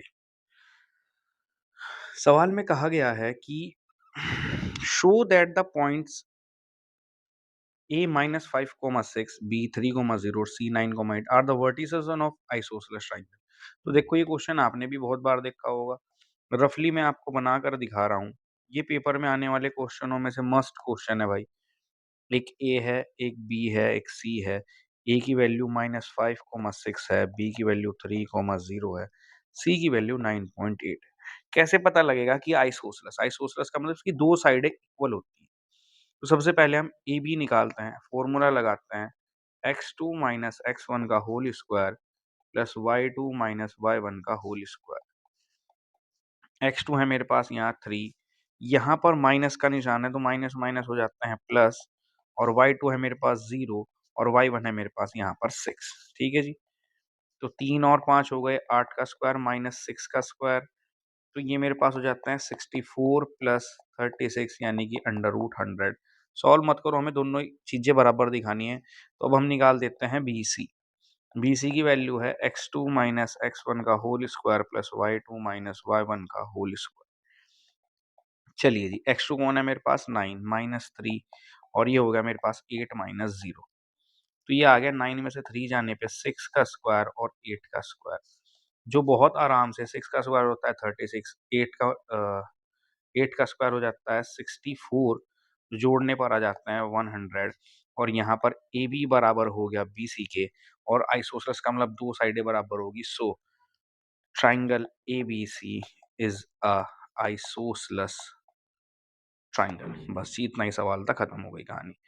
चलिए चलते हैं अपनी केस स्टडी पर, जो एक बहुत ही, अगर ये क्वेश्चन आपको मिल जाता है पेपर में तो भाई साहब देखो, ध्यान से देखना अच्छी तरह क्वेश्चन को, और बहुत नॉर्मल क्वेश्चन होते हैं। केस स्टडी कभी भी भारी नहीं होती है, ये बात देखो मैं आपको पहले ही बता रहा हूँ। केस स्टडी कभी भी भारी नहीं होती, बिल्कुल नॉर्मल होती है, आराम से सॉल्व हो जाए भाई। चलिए, क्वेश्चन को मैं रफली रफली आपको पढ़कर दिखाता हूँ कैसे। सवाल कहा गया है कि स्कूल ऑर्गेनाइज करता है एक चैरिटी लोकल हॉस्पिटल। शुरू में वो 300 मीटर के अंदर चैरिटी के लिए जाते हैं और कहते हैं कि भाई हॉस्पिटल के लिए चैरिटी दे दो। थोड़े टाइम बाद चैलेंजिंग करने के लिए और इंगेजिंग और पैसे बढ़ाने के लिए वो ऑर्गेनाइज को क्या कहते हैं, 50-50 मीटर बढ़ाते चले जाते हैं कि भाई अब 300 से काम नहीं चलेगा, 50 और बढ़ाओ। फिर 350 कर देते हैं, फिर थर्ड राउंड में 50 और बढ़ा के 400 कर देते हैं, और ऐसे ही वो कम से कम 10 राउंड यानी कि 10 50-50 बढ़ाते चले जाते हैं। अब वो कह रहे हैं write the fourth fifth and six term of an arithmetic progression so form. ये जो बनी है अर्थमेटिक प्रोग्रेशन, इसे सॉल्व करके दिखा दो आप। तो देखो, अगर मैं रफली दिमाग में अच्छी तरीके से डाल लो आप, तो पता लग गया होगा ए तो हमारे पास 300 मीटर है, डी है मेरे पास 50 मीटर जो बढ़ती जा रही है। तो सवाल वाला क्या पूछ रहा है मेरे से कि फोर्थ फिफ्थ और सिक्स बताओ। तो ए फोर का मतलब क्या होता है, ए प्लस 3D। बस, ए कितना है 300, 3D कितना है 50, तो 300 ये हो गया 150, और जोड़ के कितना होगा 450। थर्ड फोर्थ टर्म की क्या है, फोर्थ टर्म की वैल्यू कितनी है हमारे पास 350। फिर वो कहता है ए फाइव बताओ। तो ए फाइव क्या होगा, ए फोर में क्या जोड़ दूंगा मैं, डी। तो ए फोर कितना है 450, उसमें डी जोड़ दो, कितना हो गया 50, तो कितना हो गया 500। दिमाग लगा लो भाई, 50-50 जोड़ लो, क्यों बार बार जोड़ना है। ए सिक्स कितना हो जाएगा 550, सीधा डायरेक्ट। लो जी, एक नंबर का एक क्वेश्चन सवाल हो गया सॉल्व। सेकंड क्वेश्चन उसने हमें क्या कहा, एट्थ राउंड का बताओ। एट्थ राउंड का मतलब ए एट क्या होगा, ए प्लस 7D। ए कितना है 300, 7D की वैल्यू कितनी है 50, 300, और ये हो गए 35, 7 5 या 35 और 0 350 जोड़े कितना आ गया 650। लो जी, एट्थ राउंड निकल गया। थर्ड एंड लास्ट क्वेश्चन, सवाल में कहा गया कि आप टोटल डिस्टेंस बता दो 10 राउंड का। 10 राउंड, एन की जगह 10 दे दिया, टोटल डिस्टेंस कहा, तो टोटल डिस्टेंस का मतलब जोड़ने की बात हो गई भाई। तो लगेगा किसका, एन का फॉर्मूला लगेगा। लगा दो, एन की वैल्यू है 10, ए की वैल्यू है 300, एन की वैल्यू है 10, डी की वैल्यू है 50। काट दो, कितनी बार कट गया 5 बार। कर दो मल्टीप्लाई, कितना आ गया 600, 10 में से 1 गया, कितना आ गया 9। चलो जी, 5 600 प्लस 0 का 0, 595, 9 5 जा 45, तो ये हो गया मेरे पास 1050। कर दो मल्टीप्लाई, 5 की 0 में 0, 5 5 जा 25, 5 1 जा 5, इतने मीटर टोटल डिस्टेंस कितना होगा 5250 मीटर। ठीक है जी, 4 नंबर की ये स्टडी थी, बहुत आसान और सॉल्व हो गई। हम लास्ट वाला क्वेश्चन क्यों ही ट्राई करें जब हमें नहीं करना। ठीक है जी, तो ऑप्शन था तो हमने ये वाला क्वेश्चन ट्राई कर दिया। ठीक है जी, चलिए चलते हैं अपने नेक्स्ट क्वेश्चन। देखो तीनों क्वेश्चन प्रोबेबिलिटी के हैं और ये मैंने सिर्फ इस वजह से डालना है कि ये बीच में आएंगे आपको 2-2 मार्क्स में। एक लॉन्ग भी होता है पर ये बीच में आता है। तो देखो अगर मैं पहला क्वेश्चन आपको बहुत नॉर्मली से सॉल्व कराऊं, सवाल में कहा गया find the probability having 53 Friday in a year. Leap year वाला क्वेश्चन नहीं है, मैं पहले बता देता हूँ। दोनों क्वेश्चन हाथ के हाथ समझा दूंगा। अगर एक नॉर्मल ईयर है तो उसमें होते हैं 365 डेज, और अगर एक लीप ईयर है, लीप ईयर जिसमें फरवरी 29 दिन का होता है, उसमें होते हैं 366 डेज। गो क्लियर, ये दो चीज होते हैं। तो अगर मैं आपको जर्नली कोई चीज समझाऊं तो 365 में एक हफ्ते, अगर मैं हफ्ते के हिसाब से 7 दिन मानूं तो 52 वीक यानी कि 52 वीक होती हैं, यानी कि 52 हफ्ते होते हैं 365 डेज में, डेज के अंदर, और एक दिन होता है एक्स्ट्रा। यानी कि 365 जो डेज होते हैं उसमें 52 तो हफ्ते हो गए और प्लस एक दिन ज्यादा, यानी कि ये तो 364 आता है मल्टीप्लाई करने पर, एक दिन फालतू। तो अब इस वाले सवाल पे अगर हम आए तो सवाल वाला कहता है 53 फ्राइडे कितने में होंगे। तो देखो ये तो होने ही होने भाई, 52 हफ्ते में एक फ्राइडे तो होना ही होना है, हर हाल में होना है, ये तो होना ही होना है बिल्कुल। बचा हुआ एक दिन जो है, प्रोबेबिलिटी तो उस एक दिन के ऊपर बात है ना, कि अब 52 तो होने ही होने हैं, तो इसे तो छोड़ दो, ये तो है ही, तो इसकी तो कहानी खत्म। अब ये जो बचा हुआ एक दिन है, इसमें फ्राइडे होने की क्या प्रोबेबिलिटी होगी, तो हम यहाँ लिखते हैं प्रोबेबिलिटी प्रोबेबिलिटी ऑफ 53 फ्राइडे, 53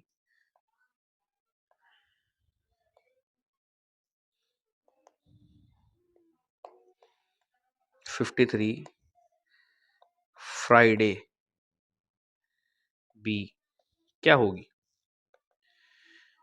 एक, और एक हफ्ते में कितने दिन होते हैं 7, तो उसकी प्रोबेबिलिटी क्या होगी 1/7। 52 तो देखो डन है, उसके तो ऑप्शन ही नहीं है।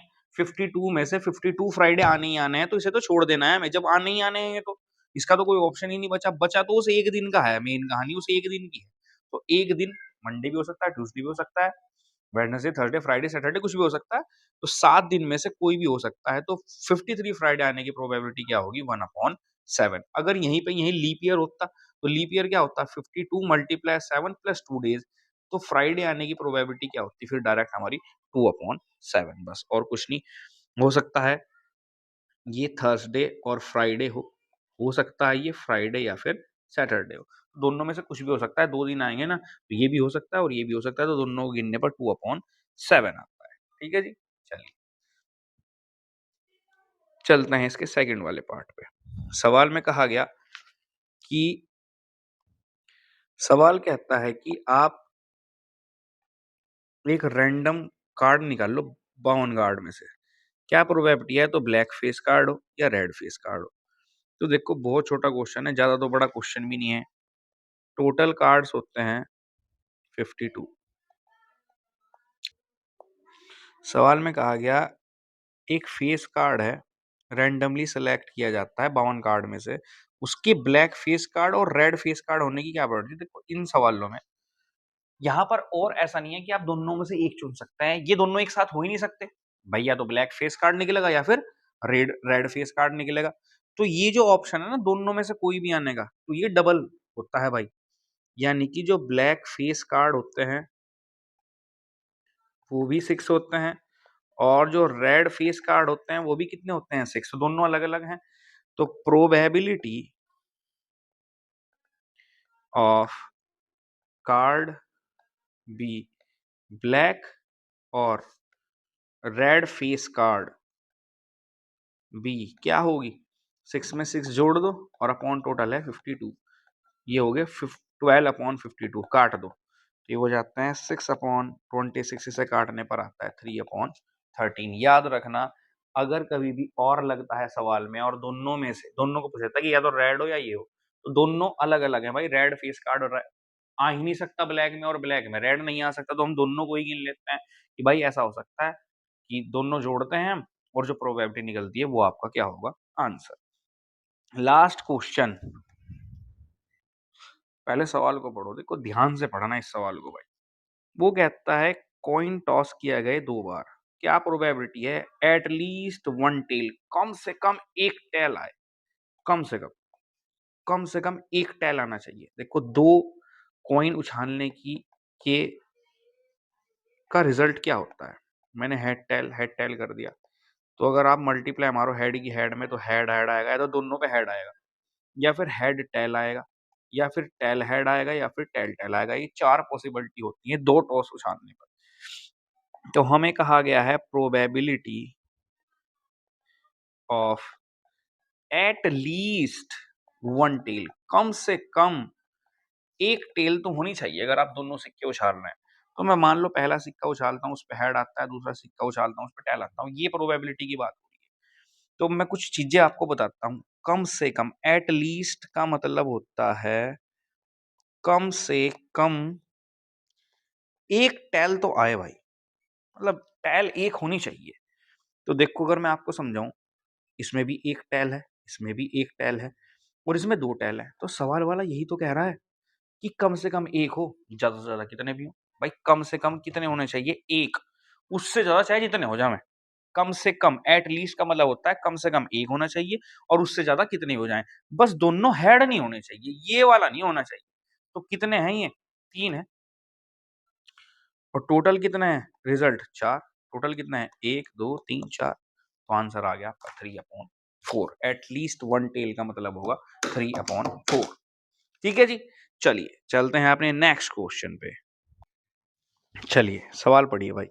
रेहाना एक बैंक में जाती है 2,000 रुपए निकालने के लिए, और कैशियर को कहती है मुझे 50 और 100 के नोट दो भाई आप, और वो उसे टोटल 25 नोट्स देता है।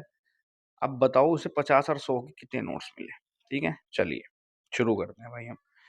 मैं मानता हूँ let 50 rupees notes be X. मैं मानता हूँ let 100 rupee notes be Y. देखो ध्यान से समझो, कैशियर को 2,000 रुपए निकालने के लिए गई, तो अकॉर्डिंग टू द क्वेश्चन सवाल में कहता है कि भाई 50 के मान लो उसे एक्स नोट्स मिले, 100 के वाई नोट मिले, टोटल मिला के कितने नोट मिले, कितने रुपए दिए गए, 2,000। 50 के एक्स दिए, 100 के वाई, मल्टीप्लाई मतलब जोड़ने पर दोनों कितने रुपए बन गए, दोनों के नोट मिला के कितने रुपए बन गए, 2,000 रुपए बन गए। अब again according to the question अगर मैं बात करता हूँ, तो सवाल में कहा गया 50 के एक्स नोट थे, 100 के वाई, टोटल कितने नोट्स बैठे, 25 नोट बैठे। अब इन दोनों को सोल्व करके हमें इक्वेशन बनानी है। तो भाई चलो हम क्या करते हैं, मल्टीप्लाई करते हैं, मल्टीप्लाई बाय 100 इन इक्वेशन 2। 100 से कर दिया हमने मल्टीप्लाई। चलो जी, अगर मैं 100 से मल्टीप्लाई करता हूँ तो ये x प्लस वाई बराबर 25 हो गया, और मैंने 100 से यहाँ मल्टीप्लाई कर दिया। तो क्या हो गया भाई, 100x प्लस 100y बराबर हो गया 2500। इक्वेशन क्या हो गई, 3। तो अब 1 और 3 से सोल्व करते हैं, फ्रॉम इक्वेशन 1 एंड 3। बड़े वाली ऊपर रख दो, ये बड़े वाली है तो इसे ऊपर रख दो। 100x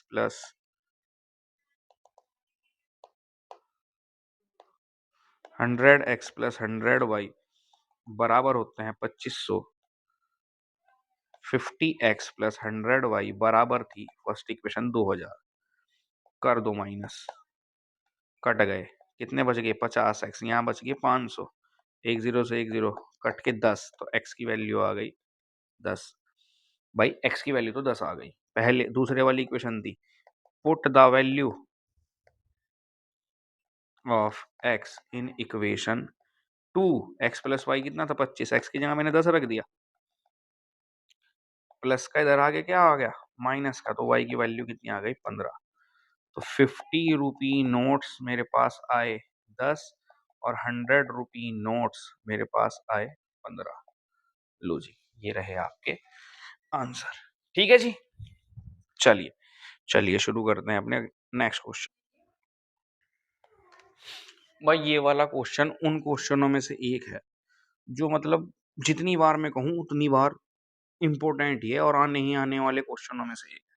सवाल में कहा टू कॉन्सेंट्रिक सर्कल है, एक सर्कल है और एक और सर्कल है वहीं पे ही। देखो सवाल में कुछ इस तरीके से कहा गया है, बड़े वाले की रेडियस 5 है, छोटे वाले की रेडियस 3 है। ठीक है जी, और सवाल वाला कहता है find the length of the chord larger circle which touch the smaller circle, एक ऐसी कॉर्ड बताओ जो टच करके जाती हो लार्जर से स्मॉलर को, यानी कि ये बताओ, ये इसे मान लो, मैं ए बी मान लेता हूँ, ये सी है, ये ओ है, ठीक है, और यहां से भी तो सेम लाइन ही डलेगी, ये। चलिए जी, हम आ जाते हैं in triangle O A C by Pythagoras theorem, ठीक है जी। हाइपोटेनस यानी कि ओ ए का स्क्वायर, हाइपोटेनस ओ ए है, ये परपेंडिकुलर है, ये बेस है, तो बराबर होता है perpendicular square plus base square, यानी कि ए सी का स्क्वायर। ओ है मेरे पास 5, ओ सी मेरे पास 3 है, मेरे पास ए सी नहीं है, तो ये होता है 25, ये होता है 9 प्लस ए सी, प्लस का इधर आगे क्या हो गया माइनस का, तो 25 में से घट गए 9, जब 25 में से 9 घट गए तो बच गए 16, 16 स्क्वायर होता है 4 का स्क्वायर, से स्क्वायर कट गया, ए सी की वैल्यू आ गई 4 सेंटीमीटर। तो सेम ही तो है ये भी भाई, अगर मैं आपको कहूं तो यहाँ भी तो 5 ही होगी ना, तो जो ए सी है वो बराबर है बी सी के, सेम ही तो है, वो भी कितनी होगी 4, तो लेंथ ऑफ कोड मेरे पास बराबर होगी ए बी बराबर 4 प्लस 4, यानी कि हो जाएगी 8 सेंटीमीटर, ठीक है जी। ये ए बी बराबर आ गई, और ये हो गया आपका फाइनल आंसर, ठीक है जी। चलिए चलते हैं अपने नेक्स्ट क्वेश्चन पे। देखो, अगर मैं आपको ये सवाल समझाऊं, सवाल में कहा गया एक स्ट्रेट हाईवे है, एक फुट ऑफ द टावर पे है, और जो टावर है वो 75 मीटर ऊंचा है, ये रहा 75 मीटर ऊंचा है। Observe two car at the angle of depression 30 degree and 60 degree, यहाँ पर दो एंगल है, एक है ये जो 60 डिग्री का एंगल बना रहा है, और एक है ये जो 30 डिग्री का एंगल बना रहा है। एक कार दूसरी कार के बिल्कुल पीछे है। Find the distance between two car, मुझे यहाँ से यहाँ इस कार के बीच का डिस्टेंस निकालना है, जो मैंने x मान लिया, और अगर मैं ये मानता हूँ a, ये मानता हूँ b, ये मानता हूँ c और ये मानता हूँ d, तो कुल मिला के मुझे जो फाइंड करना है वो मुझे CD करना है, यानी कि x, ये मुझे निकालना है, ठीक है जी, ये मुझे निकालना है, ठीक है। अब मुझे गिवन है यहाँ पर, क्या गिवन है मुझे, कि ए बी जो है वो मेरे पास 75 मीटर है, ठीक है जी, और सी डी को मैंने एक्स मान रखा है, यहाँ मैं मान लेता हूँ let C D be X metre, ठीक है जी। अब आते हैं हम यहाँ इन ट्राइंगल ए बी सी, पहले बड़े वाले ट्राइंगल पे आते हैं। टेन थीटा बराबर होता है perpendicular upon base, tan theta की वैल्यू यहाँ पे 60 है, परपेंडिकुलर यहाँ पे 75 डिग्री का है, और बेस यहाँ पर ए सी है।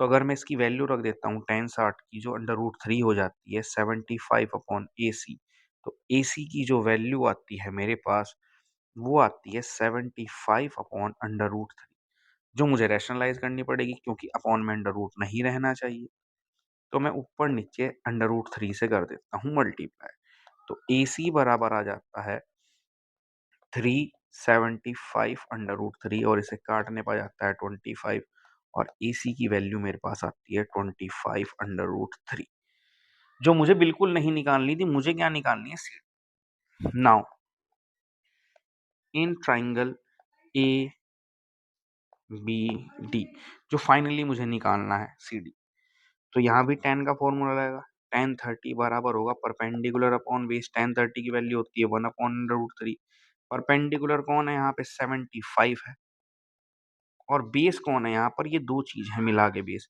ए सी प्लस सी डी, ए सी प्लस सी डी, तो 75 ए सी की तो वैल्यू है मेरे पे, मैंने निकाल लिया 25 अंडर रूट 3, ये रही, और सी डी मुझे निकालना है, मैंने कर दी क्रॉस में मल्टीप्लाई भाई साहब, क्रॉस में मल्टीप्लाई करने पर मेरे पास होता है 25 under root 3 plus C D equal 75 under root 3, C D की जो वैल्यू है वो आती है 75 under root 3 minus 25 under root 3, तो सी डी की वैल्यू मेरे पास आ जाती है, अगर मैं अंडर रूट 3 बाहर कॉमन लेता हूँ 75 माइनस 25, और घटा के कितना आ गया 50 अंडर रूट 3 और ये रहा आपका क्वेश्चन आपके सामने सॉल्व।